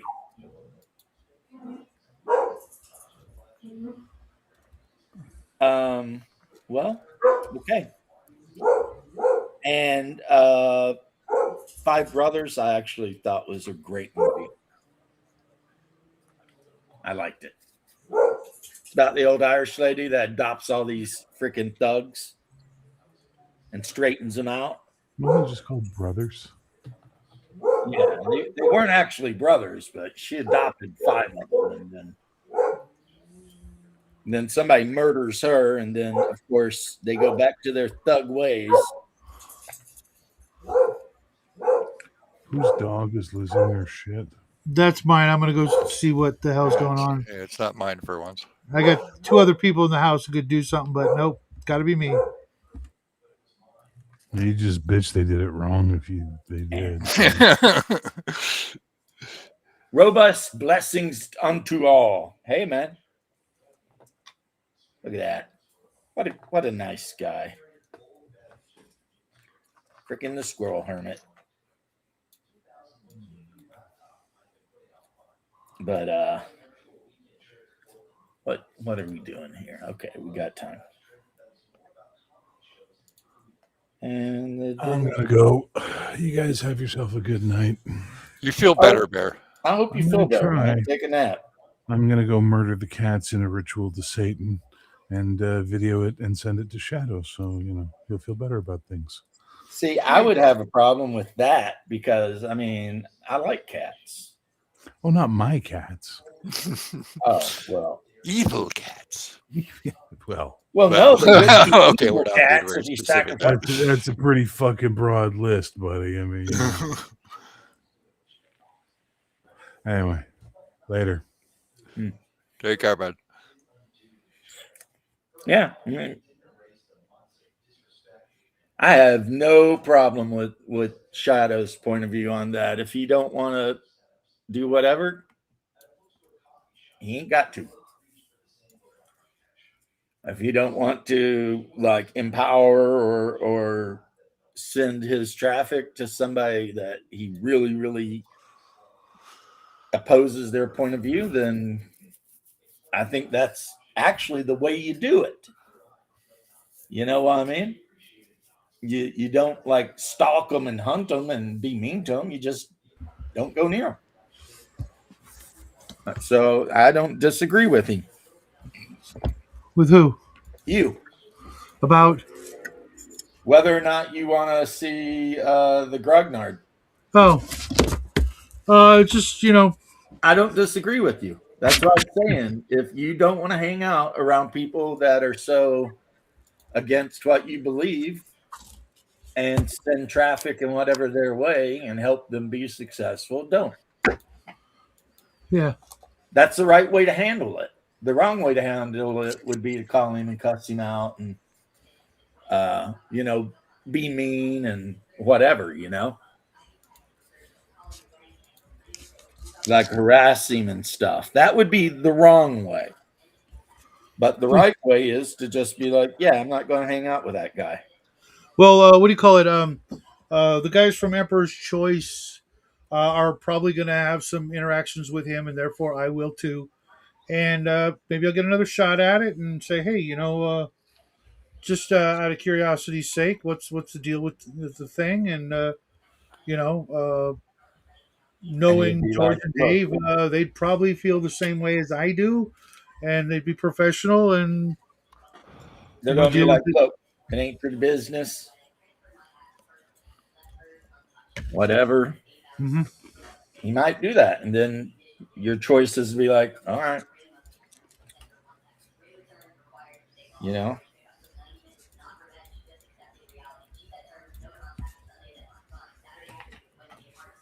I mean, not like I'm not trying to act like I'm telling you what you should do. I'm just saying what I do. You know what I mean? Find contentment in hand waving people that will tell you some version of don't. Okay, that was weird. We lost Bear. Yeah, I'm not saying don't have standards. I'm saying there's nothing you can do about it. So I support Shadow's right to be like, I'm not going to associate with that guy. I wouldn't want to associate with like someone like that so much either, really, honestly. No, I saw Doc move. He's not frozen. No, I'm here. I'm concentrating on something. Yeah, I mean, you're like got the serial killer look going. I was like, uh-oh. What happened to Bear? Did he leave when I? Yeah, he wasn't feeling well. Sick. Yeah. I that was so weird because didn't we just talk with him last night, or was it last night on his show? Yeah. He said it was last night. He ordered himself Lebanese chicken, and he ate it, and then he was hanging out, and then late in the evening he just got whacked. But anyway, Andre, what would you do vis-a-vis ignore people that don't and tell you to mimic them? Well, yeah. Okay.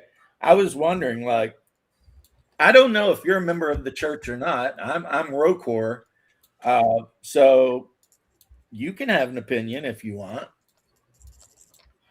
This morning, he says. I mean, anybody can have an opinion. Yeah, I was looking forward to his Galactica game tonight. I couldn't watch it live, but I was going to watch it right after my game, come hell or high water.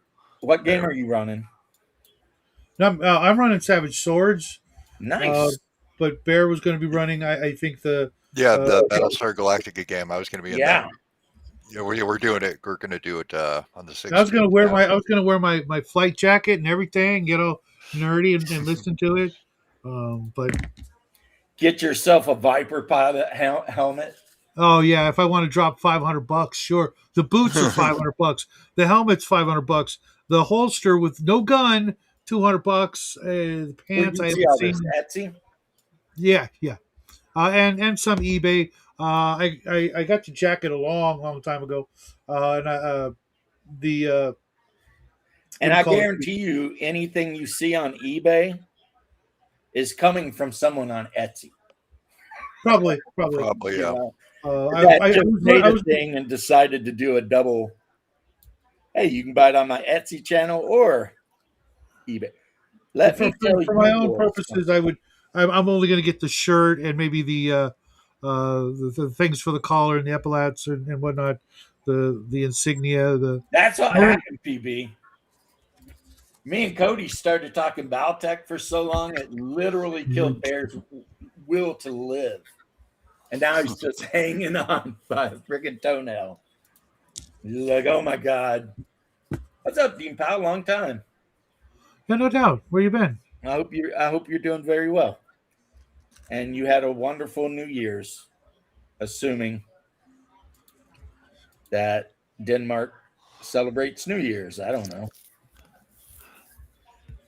All right, Paul wants to jump in and have thoughts. What's good? What's up, Paul? Hey. What's up, man? Everybody having a happy New Year? Sure. Yeah. So far, it's sucked up yet. Right. Yeah, that's what it was. He started talking favorite battle mechs, and then that was it. He was like, I could slowly see him dying. So. Yeah, but the two mechs he chose to be his favorite mechs are actually not bad mechs. Oh, is it Archer and Crusader? I think. Yeah, I mean, they're not horrible. They're definitely not low on the list mechs. They're not garbage mechs. Yeah. They're good mechs. They're not what I would take. Right. Because I'm a power gaming bastard. And I would rather give up the 5 tons on the Archer for a Thunderbolt any day of the week. Yeah. Which is the same weight as the Crusader, whatever, the other one. Yeah, but isn't it like a kind of like a case by case basis? Hell no. Really? It's like you're doing your taxes basis, right? Every mech in 3025 fits somewhere on the ledger when it comes to effectiveness, and that will never change in a billion years. You will always be better off taking a Thunderbolt than any other 65-ton mech in 3025. Always, every time. All right. The only place it gets rough at all is when you're talking mediums, because there's some pretty decent mediums in there. That's where you got to make a choice. What you want to do with your medium. But yeah, the heavy, there's a few that you want. Thunderbolt's one, Orion. And if you're ever going to play up to assault mechs, I mean, the awesome at 80 tons is exactly what its name says. Yeah. I was going to say there was that variant that had like 3 or 4 PPCs that was like, that's a heavy hitter. Yep. You get and close to you that thing, it's You dangerous. just alt fire them. One Yeah. round you fire 2, next round you fire 3, which drags your heat up a little bit. But then the next round you fire 2, which puts your heat back down. So every round you're throwing 20 to 30 damage across the table at somebody. I could Yeah. never do the Orion just because it looks goofy to me. I have the same problem with the Highlander. It's a good mech, but I just no. Okay, you may. This is why I'm a power gamer. I don't give a shit if it looks goofy. What I care about is it's got a shit ton of armor and it's got all the best weapons for every range you want to be at.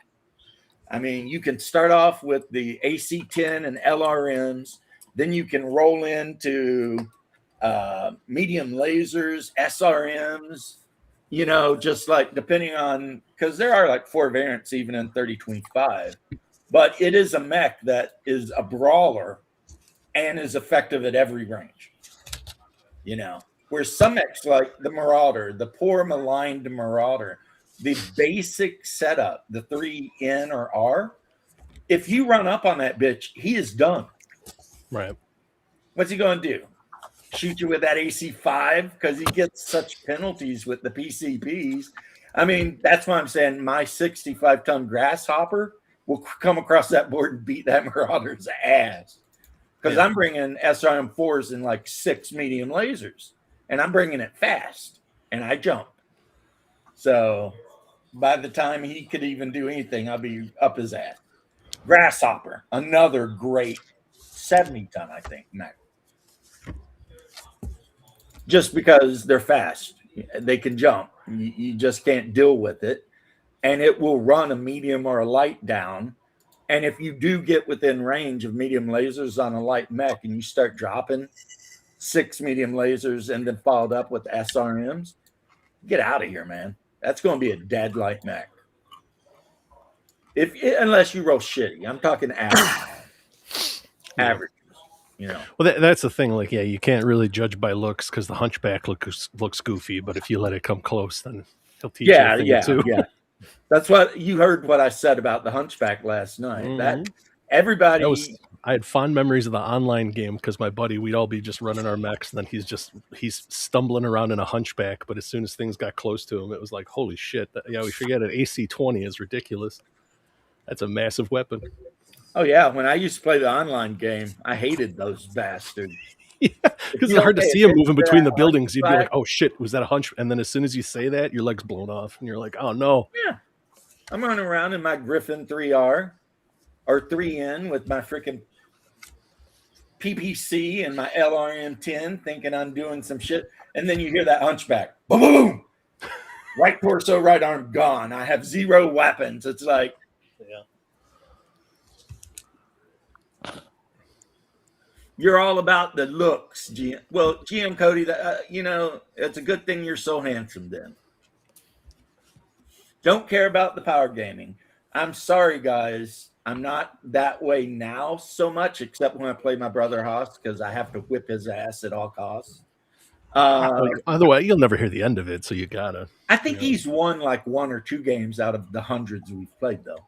There you go. But there was a time 15 years ago when I was big in the 40K tournament scene, and I was that dick. You know, it's like, oh, story, lore-based armies, not this guy.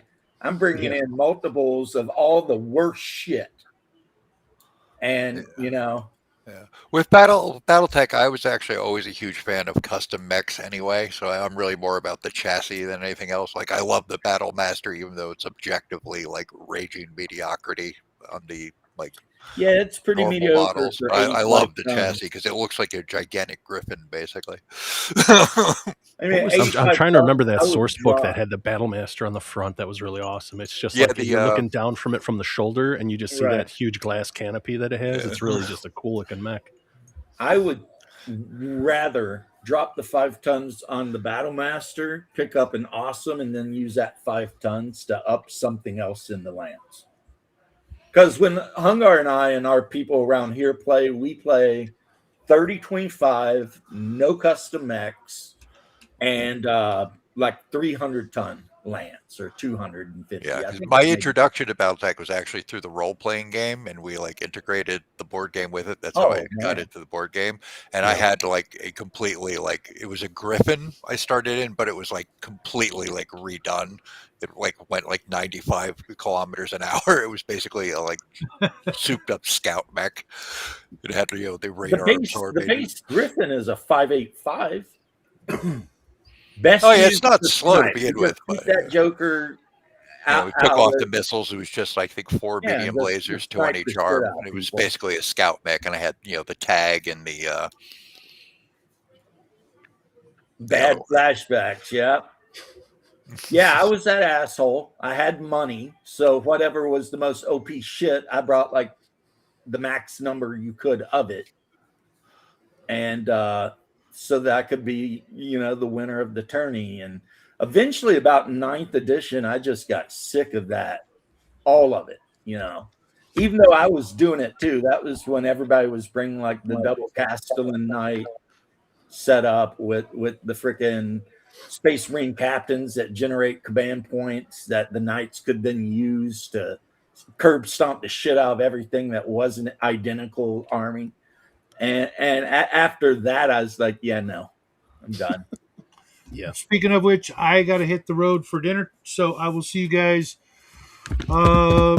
maybe tomorrow or later tonight. I don't know, but Well, have I'm a not great going to be weekend, on guys. super late. yeah, I got to go eat myself, or Yeah. not eat We're myself. doing but our I also we're have to doing go our eat. awards video for YouTubers, our favorite YouTubers of 2025.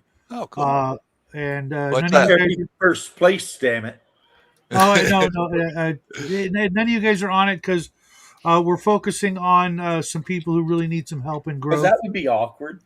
Because then if you put one of us on it, the other two would be like, Yeah, wait. No. This is all friends we all know, but people who really should have more reach than they do. So, like Janet, Squirrel Hermit. not mentioning any names right now. And Janet's huge; she's bigger than me, so she don't get shit. Okay, I will catch you guys later. I got to go. See you Get later. Peace, guys. See you, myself. Doc. Take care, all. Yeah, I mean, if I could get Janet to become a regular on this show, Hmm. man, I could probably hit 10,000 subscribers in no time. You got to mix it up. It's a little too much of an aged sausage fest in this side. Yeah, of this the sausage YouTube world. fest has been like freaking Yeah. marinated. Jesus, yeah. You know what I mean? If I could get a cute gamer chick online though, like all the thirsty bros would be showing up just to look at Janet. I think There you that's go. what Bruce is doing. I don't want to accuse him of like using her, but I feel like he might be, and if he is, it's a brilliant idea Sure. because He's gonna restart and be like one of those anime VTubers or whatever like that. No, he won't be Bruce anymore. He'll just use a little voice thing, and then people will try to make him their waifu. And there you go. my god, bro! He'll hit that 100,000 real quick. I was watching Nuxnor because I do watch Nuxnor sometimes, and like apparently Nuxnor's like blue monster guy, whatever thing, costs like $7,000. Oh, to have like those a guy VTuber design guys, it. they spend like up to 10,000 plus for their VTuber bullshit. Yeah, that program. I'm like, God, man. Yeah, you've got to have a whatever I forget what kind of designer it is, but they make all the layers for it, and then they make all the emotes, the faces, and whatever. So yeah, I was really surprised at how a fluffy. There's no such thing as a fluffy Harlequin list, GM Cody. I'm calling you out right now. I know about Harlequins. Don't even try it. Such a bullshit army. I mean, you're not talking to a noob here. I'm a master. I started playing that shit when it was just Rogue Trader, and then eventually second edition. Actually, I don't even consider Rogue Trader 40K. Second edition and honest 40K. Right. Rogue Trader is what the fuck are we doing? Yeah. It was interesting to be there for Rogue Trader because I wasn't around when like D&D hit, but it had the same feeling where it was like this is like that half fish thing just crawled out of the primordial pool and it doesn't know what the hell it is right now. That's how Rogue Trader reads. You're like, is this trying to be some kind of role playing game or something? Because you read it. Is this a role playing game, a skirmish game, a war game? I'm not sure what I'm looking at, but it's cool. It's got these freaking Space Marines. Yeah, it has some really crazy artwork too. Hey, what's up, Lee? How you doing? I hope you're having a wonderful time over there across the pond. Peace and love to all my British and Welsh homies. Yeah. And the Irish too. Yeah, that's the thing too. It's not just the design. They have like almost this motion capture gear they have to wear too. And that's what gets it all automatically instead of typing in commands. So that's why when you watch these dudes and their waifu things and their eyes move and shit like that, they've got like a whole rig set up. Yeah. It's weird to me. Yeah. Hey. Yeah, I liked second edition. It was weird.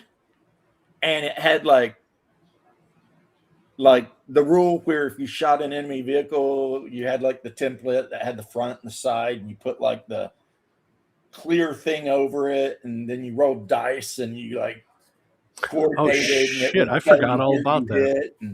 I forgot. And then of course you had orcs shooting warp terrified snotlings into your Terminator armor, and back then you'd roll on the die and it'd be like, a snotling appears in the armor of the enemy soldier, clawing and pooping all over the place. He dies. And it'd be like, what?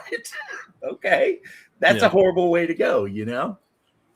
And, the original orc war wagon.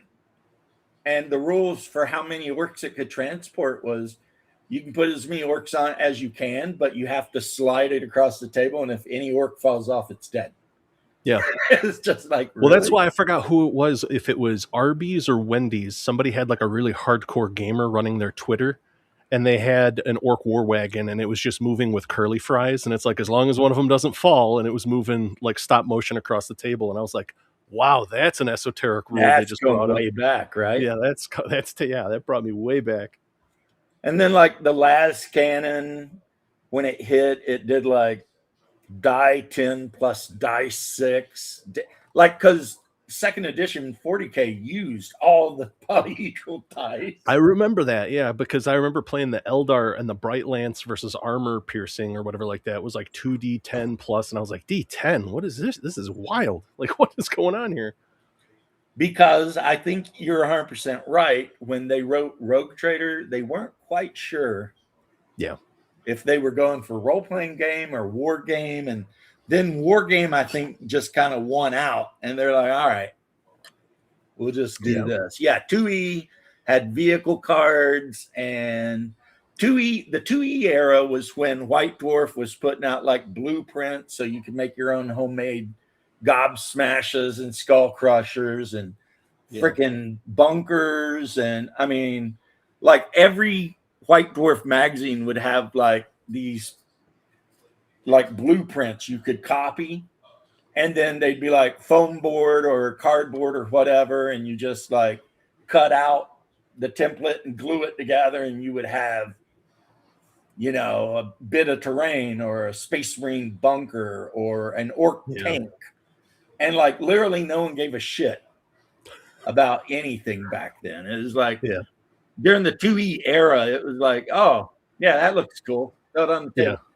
That's why I've always had respect for orc players, because orcs almost never seem to win, but they always seem to have a lot of fun. And I think that, if it wasn't for orc players, 40K would have been real dull real quick. I always say that if you're playing a game of 40K and like you want to have fun, you know you will have fun if the guy across from you starts putting out green skins. Yeah. It's going to be a good time. Yeah. Because whether it's fantasy or 40K, if they've got an orc army, you're going to have fun, especially in fantasy if they got a shit ton of goblins too. Because you just... Or you have the crazy rules for like the giant, where it's like, all right, I have to roll to see if he's drunk this turn. You're like, what? Like, he fell down. Yeah. The worst rule which was actually hilarious, but boy, it kicked me right in, not even the nuts, it kicked me right in the gooch, was the freaking, what are they called? The Goblin Fanatics. Yeah. Because there was a time period when I was playing Bretonians, and I had this big unit of beautiful Bretonian knights. Yeah. It was like 15 knights, which means, of course, that was like 3/4 of my whole army.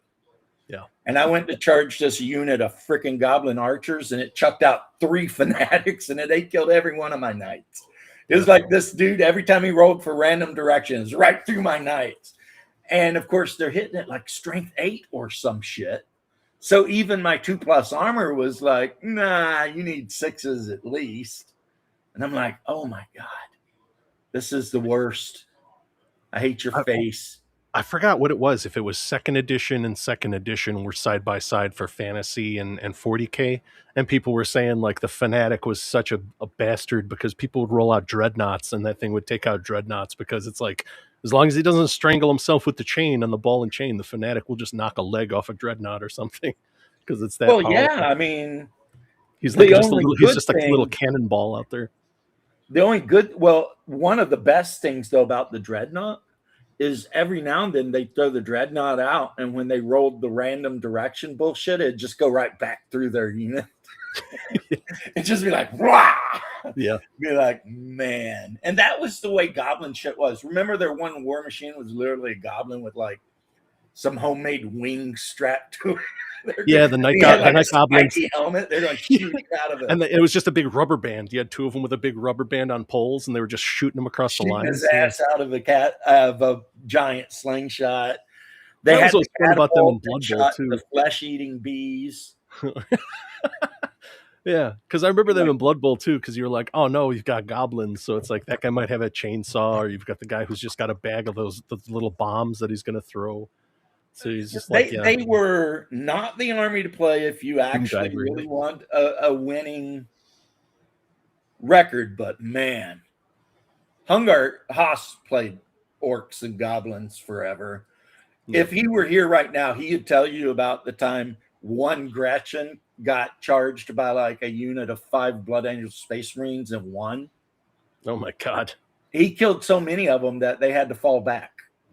I mean, and they shall know no fear kept them from running off the table, but they had to run from the Gretchen. And it was those goofy Gretchens that come in a box set that had like that stupid wooden rifle and the little hats. Mm-hmm. Man, that was the other thing that was great about 40K back then is, oh, here's your Space Marines.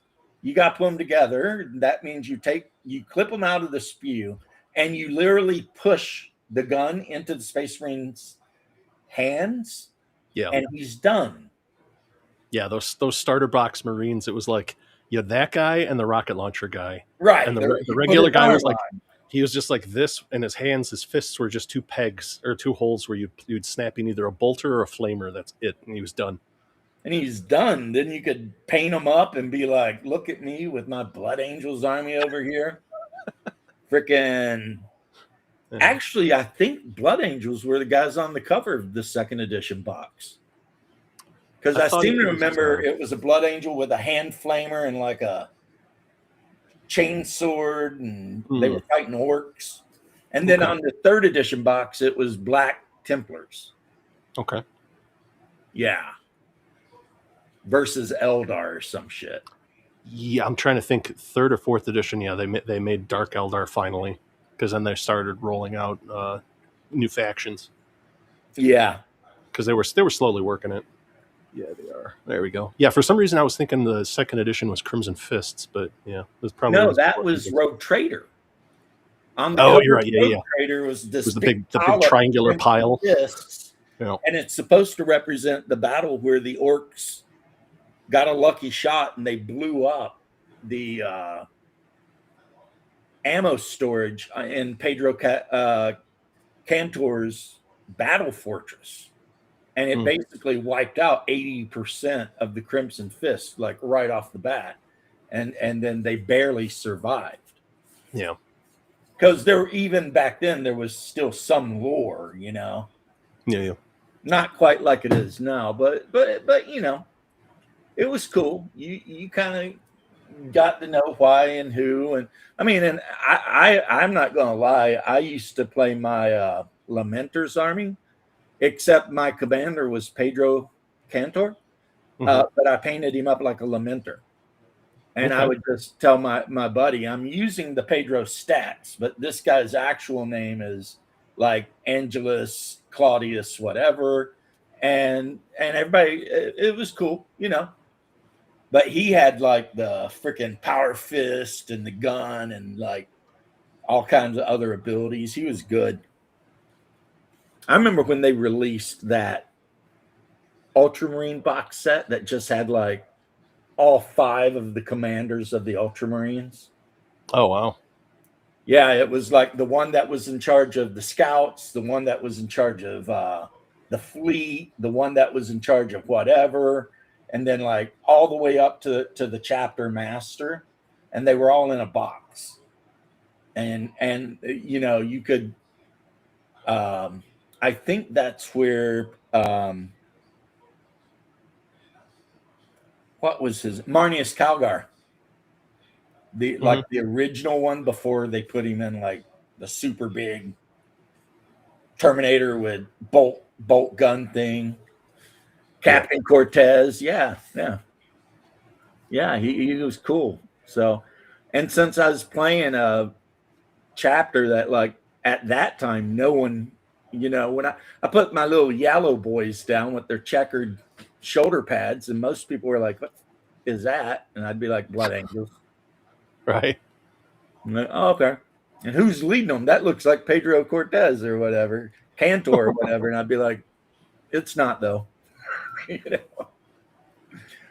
Man, good times. Those were, and I had a friend that was like super into fantasy before he decided to move to Virginia and become a hermit. Yeah. And we would meet every Saturday at the local comic shop and throw down, and I would lose like every time because he was playing vampire counts and I was playing dark elves. And oh yeah, you told me that. Yeah, the dark. oh yeah, like, he tar pit me with like elves. zombies with those freaking corpse carts. Yeah. So I've got this big unit of badass dark elves, but they can't do anything because they kill a shit ton of zombies. But then on his turn, he just brings them all back. And it's like, oh my god, I hate you. And then I charge his Blood Knights with a 10-strong unit of Cold One Riders. I charge him, he kills my unit. Yeah. I'm like, these Cold Ones suck balls. Right. But yeah, you know who was good? The Dark Riders. Yeah, you told me about that. I like that. Yeah, mobile crossbow guys. That reminds me, there's a skirmish miniatures game that went back to like really old school kind of Warhammer rules called Free Blades that I played over at Gen Con. And there were some guys that were like Mongols, and they had horse archers that could fire 180 degrees in an arc, like so they could fire behind them regardless of where you were moving. So I was like, oh, this is perfect. We could just have this guy harass while the other guys move in kind of for the kill. But the rules in that are very crunchy because it's like if you charge, people can counter charge or brace depending on if they're carrying like pole arms and stuff. But it's cool. It just has a lot of little fiddly bits to it. But I like that game because your unit, as long as the guys survive, get experience, and they can upgrade as you fight, like in a campaign. That's cool. Yeah. So it's almost like it has like old school Necromunda rules or more time where guys get better as they go. Yeah. When Games Workshop in their infinite wisdom blew up the old world, I ended up picking up Oathmark. Okay. And the good thing about Oathmark was I could use all the models I already had anyway. Mm-hmm. And so if I wanted to use my dark elves, I just like Cold One Knights were just heavy knights. And it had horse archers in there. So there's my dark riders. And so I was still playing my dark elves, but with Oathmark, which is a better game anyway, using the elf statistics for like leadership and everything, which are amazing. So Oathmark's the guys that do Frostgrave, right? It's the same publisher. Yeah. Yep. Same guy. John McCollin, I think is his name. Mm-hmm. He's an American that moved to England because apparently, if you want to make war games and shit, Britain's the place to be, man. Well, you figure that they've got to have the infrastructure over there, supposedly. Yeah, Then again, they yeah. probably do print all their minis in China, would be my guess. Back in the 80s and 90s, they used to call the area around Nottingham the lead belt. Yeah. I mean, Quick Lee probably knows way more about it. Yeah. But it was like there were so many like companies in that little region cranking out, you know, every kind of model you can think of, every kind of miniature. Yep. Yep. Just throwing them down and being like, let's do this thing. Those were indeed. I don't remember the name of the Welsh singer, but those were the days, my friend. We thought they'd never end. I mean, they really were the days. I'll give him credit. Warcry was fun. That was very simple. Just the way that how you worked out all the combat. It was a one roll. There wasn't a roll to hit, roll to damage, roll to save, all that. It made it move very fast, but it's very specific in what it is. It's a skirmish game, and then that's that. And it's very random. Yeah, I've never looked at Warcry. I've never looked at they have one that actually plays like on a hex board. I haven't really looked at that. When whoever it was re-released Hero Quest, though, boy, I'm still looking at that.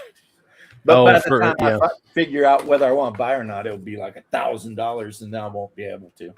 No, it looks like they're still printing it. Like that's the thing. The new Hero Quest, I think they realized, just like with this, with Stranger Things or whatever. If you tickle the nostalgia, you tickle them in the nostalgia. Old people will pour out the money, and it looks like they've put out a lot of expansions for it because like there was the base set, and then they added like a thief, a monk, like all kinds of different class packs and stuff for it. So nice. It's kind of like how I looked at Lego after it was my time, where I was like, oh, where was that when I was a kid? When they started coming out with like samurai armor and ninjas and all kinds of cool stuff. I was like, back in my day, you had the one knight, and that's all you had. Yeah, right. You had the bow and arrow, and that was it. You had the astronaut that was all blue, but he had a silver helmet. Yeah. Yep. Yeah, chintzy looking shit. Yeah. See, the thing is, I have the dungeon board game, right? So the D&D one where you pick your character and you go into a room and draw a card and try to beat the card and then draw a treasure, right? Sure. And my wife actually likes playing that. She'll play that, no problem with me. And I'm wondering, like, since she will play the dungeon board game, if I could get her playing Hero Quest, which is basically the same damn thing, except a little bit more, detailed, right? Isn't she in like your Hyperborea campaign? Like, yeah, she'd be able to play that no problem. The Berserker. Yeah. I met her at a D&D game earlier. Yeah. Don't let her play coy. Yeah, Hero Quest is not that advanced. Especially like, if she's playing Mansions of Madness, those like the board games these days are so much more advanced than what we had back in the day. We got everything for Mansions of Madness 2nd edition, including the conversion kit and the last 1st edition set they put out. Yeah. That you need the conversion kit for. And she loves that game, man. We have spent so many hours with friends sitting around playing Mansions of Madness 2E. And she's really good at the puzzles. Because she's got 2 degrees and stuff, right? 2 bachelor's degrees.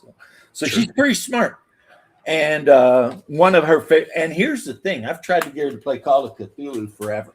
She does not like Lovecraft stories. She tried to read the book, said she didn't like it. All right. She's not a huge fan of Lovecraft, Clark Ashton Smith, any of that.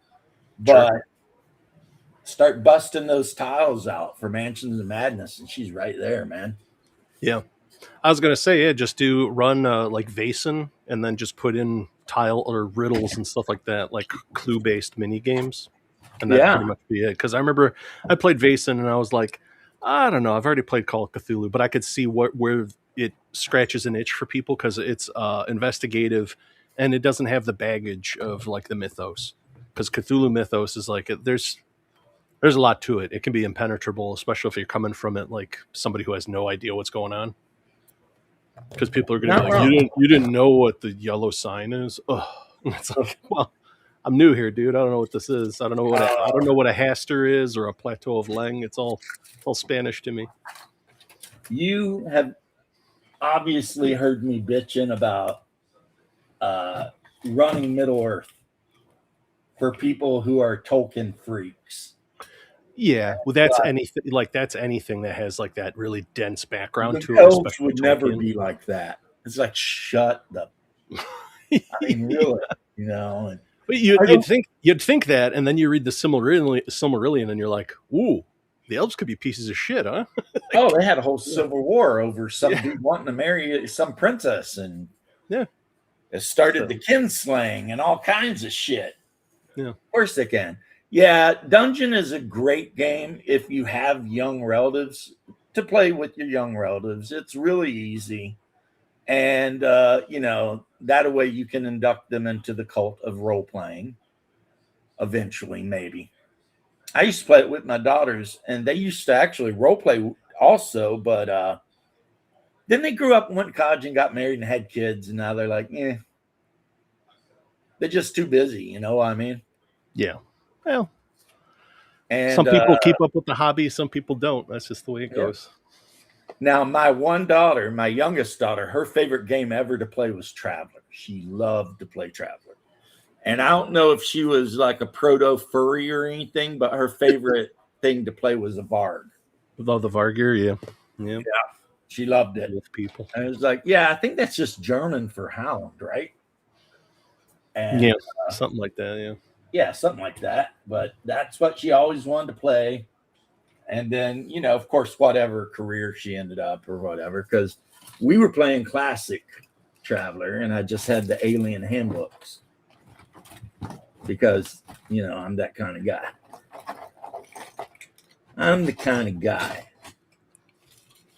Anyway, sorry, little LL Cool J for a minute. LL Cool J, oh Lord. Yeah, I'm that type of guy. Oh, way, oh, oh. Yeah, it's not a good, it's not a good song. The whole song's about the fact that he's banging some other dude's wife. Is that what Mama Said Knock You Out was all about? No, that one was just him coming back after having not done anything for many, many years. Yeah. And being like, I'm back, fools, but I'm back. Yeah. I got to get some of that Tone Loc money. Yeah, I'm that kind of guy was like just about how he was banging some other dude's girl. Good for him. Yeah, like there's one part where he's like, he's the kind of guy that likes to act suspicious. I'm the kind of guy that says pudding is delicious and shit like this. And it's just like, what the fuck are you doing now? But that was back when he was skinny and he wore the bucket hat and, you know, oh God, going back to Cali era, you know, going back to Cali. Nah, I don't think so. Oh, MTV ruined me. That was back when it was actually MTV. Yeah, you know, MTV back when they played music. Yeah, they haven't done that in like 30 years. Good times, man. And it was always like you had like Headbangers Ball every Friday night or Saturday night, and then you had the rap thing. Yo MTV Raps. You had Headbangers Ball. You had, what was that, 120 minutes? 120 minutes, which was all like prog rock. I think the last one I watched on there was Amp. That was when like electronica was picking up, and I was like, yeah, all right, this is okay. Yeah. And then that was it. That was, you know, they were into like Real World Season 7 by that time, and it was over. Right. What is kind of hilarious to me is Kennedy from that era is now like a frequent guest on Fox News. I thought she was a host on there. Maybe. I don't watch Yeah. Fox News a lot, but I Yeah. know I've seen her on a clip on YouTube with Greg Gutfeld. Yeah. And No, I Kennedy. remember flipping by and I was like, I know that person. She based her entire personality on her glasses frames. That's Yeah, I Kennedy know from those MTV. glasses. You know? And you're sitting there and she's sitting there talking, and I'm just like, that's Kennedy from MTV. And now she's telling me political stuff. And I'm like, I don't know. Got to make your money somewhere, I guess. Yeah, in that regard, then more power to her, right? Right. She went from being the VJ on MTV to making all that Fox News money. I don't know if they get paid or not, but Who knows? Yeah. but if they do, well, good for her. I mean, and she was on Gutfeld, so if she's on Gutfeld regularly, and he's like the number one rated TV show in his time zone everywhere, so they'd have to be paying pretty well, right? I saw her, and I saw that big dude that was a wrestler. Tyrus or whatever. Yeah. Yeah. Because Yeah, what was he? He was like the WWF champion for a long time, or WWE, whichever. I'm not one. sure if they ever dropped a belt for him. They definitely made a big production out of him because they made him the Funkasaurus, and I was like, oh, it was a shame because when he first promoed, I was like, oh, okay, this guy's gonna be like the next Bam Bam Bigelow. He had that look. He had the singlet on. He was a big dude, and then they were like, make him dance and do stupid stuff before his match, and I was like, oh, this poor guy. And then the next time I saw him was talking on Gutfeld as like a co-host, and I was like, okay, but like I said, like, when you lose one job, you got to make that money. My understanding is that before he even got into wrestling, he was Greg Gutfeld's What buddy is? Oh, his bodyguard. Yeah, I could see that. He's a big dude. That's a stocky man. Yeah, he's huge. Yeah. And then somehow Gutfeld was like, yeah, I'm bringing this big bastard on with me. Sure. And he ended up being funny or something, I guess. I've heard he's hilarious. Yeah. But yeah, I was having a little bit of a when the clip came on, and I'm watching Greg Gutfeld, who I've seen multiple times. Like YouTube, you can't watch YouTube without Greg Gutfeld showing up. There's just some channels that they always throw in your feed regardless. Oh yeah, they try and to then start. All of a sudden, I'm like, is that Kenneth? Still looks pretty good. And then Tyrus was on there joking about something, and I'm just like, I don't even remember what the show was about. I just remember being like, all these people are here together? That's okay. Yeah. All right. Whatever. Well, I think it's probably big for a political show just because it's not the talking head kind of setup where all you see is everybody from like the tie up screaming at each other. It's just people lounging around and joking, which is a little easier for people to watch, especially since all the talk shows now are just awful. Like where all the talented people are gone. Someone on YouTube took a clip of like The View. Oh no. And replaced all of the words with just chickens clucking. I still laugh at the Babylon Bee had that headline where it was like the entire crew was replaced by feral hogs, and it was like, hey, you can just see that where they're just shrieking, and you're just like, it's just another episode of The View. Yeah, and on this one it was them, and they're talking, but all you could hear is like, wow.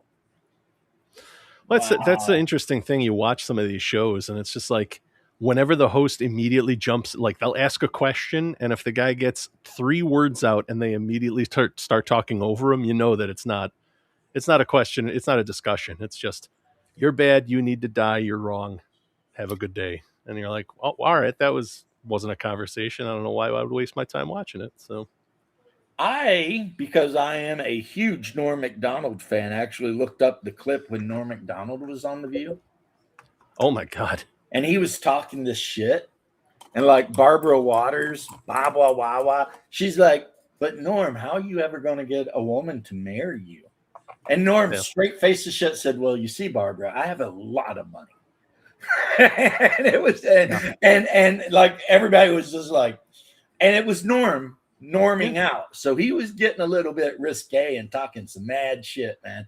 And Sure. those women had no idea Mhm. what they were in. I mean, they try and like asking questions, and he just F them over because it's Norm. You're not going to catch Norm out. Well, that Now, was the worst Norm. interview I seen lately, and I didn't see all of it. I saw Mhm. a clip. Was Piers Morgan trying to catch Nick Fuentes out for being racist? And Nick Well, Fuentes was like, "Yes, I am." And then Piers was like, "What?"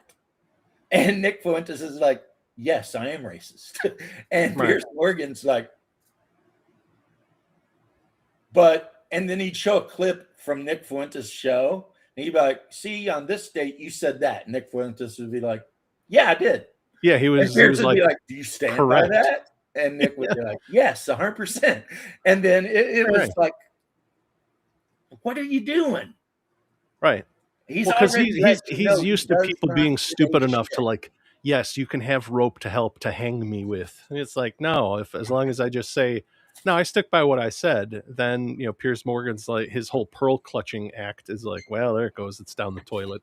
But that's Yeah. just some guy you really shouldn't listen to anyway. He's just so Piers Morgan's one of those guys where it's like he'll wait until an opinion is long marinated and accepted, and then be like, "Oh, I was always championing this," and you're like, "Ugh, get out of here, dude! You're just worthless." Well, I also saw the clip where some guy was reacting to, I think it might have been Asmodon, was reacting to Steven Crowder on Piers Morgan. And it was like 5 minutes of Steven Crowder giving Piers Morgan the freaking business. Yeah. Telling him, when you asked him about his dad, and he said he didn't want to talk about his dad, it's probably not a good move to continue 6 times asking about it. And Yeah. Piers like, well, I was and telling people his dad's name and where he lives. That's especially after this guy's had people at his house with guns. yeah, know? Crowder freaking lit Pierce up. Yeah. He didn't. and he's like, yeah, but he said like he didn't care about this or that, or he denies this or that. And Crowder's like, did he say he denied it or did he question numbers? And Pierce is like, well, blah blah blah. And Crowder's like, see, you don't know because you didn't ask him. Because you weren't listening. It wasn't a conversation. Yeah, it wasn't a conversation. Like most of those shows. Kind of. I don't know if he said that, but that's Yeah. basically what he was saying. He's like, you don't know anything about the kid because you didn't ask him. And he's like, and I hate to tell you this, Piers, these kids of his generation, they don't care if you call them racist. And so if you thought you were going to get him on you're a racist thing, they don't care. So if you want to know what's going on, you might need to change up, And then Piers started trying to suck up to Crowder, but Crowder wasn't letting him off of the whole, you weren't even trying to really interview. And I guess Crowder did interview the kid, and he said what they all say. I don't agree with him, but he is an incredibly well-spoken guy. And yeah, because I think he got on him for. I think he got on him for like supporting that Ro Khanna has some good ideas or something like that. Because I remember watching that interview, and it was very much like Crowder had some gotchas that he kept pushing. Stalin. Yeah, well, because the kid's a kid. That's what he's going to do. Anybody that's like, I think Stalin's interesting. It's like, really? And they're doing it so they can get clicks. It's outrage. Well, and then freaking the thing with Crowder told Piers Morgan, he's like, in a lot of ways, I'm a lot further right than Nick Fuentes is. And Piers is like, what? He's like, oh yeah, Nick Fuentes agrees with like centralized economies and all that shit. He's like, I'm not down with any of that. And it's like, okay. It was interesting. That said, bro, I gotta take off. You gotta roll? I gotcha. I gotta roll. It's getting late, and the wife is in there doing some stuff. And I promised her I'd let her whip my ass at Splendor. So I want to do that before it gets too late, so I can go to bed. There you go. Just a simple gem miner until she comes in. I'm just a simple gem miner. Yeah.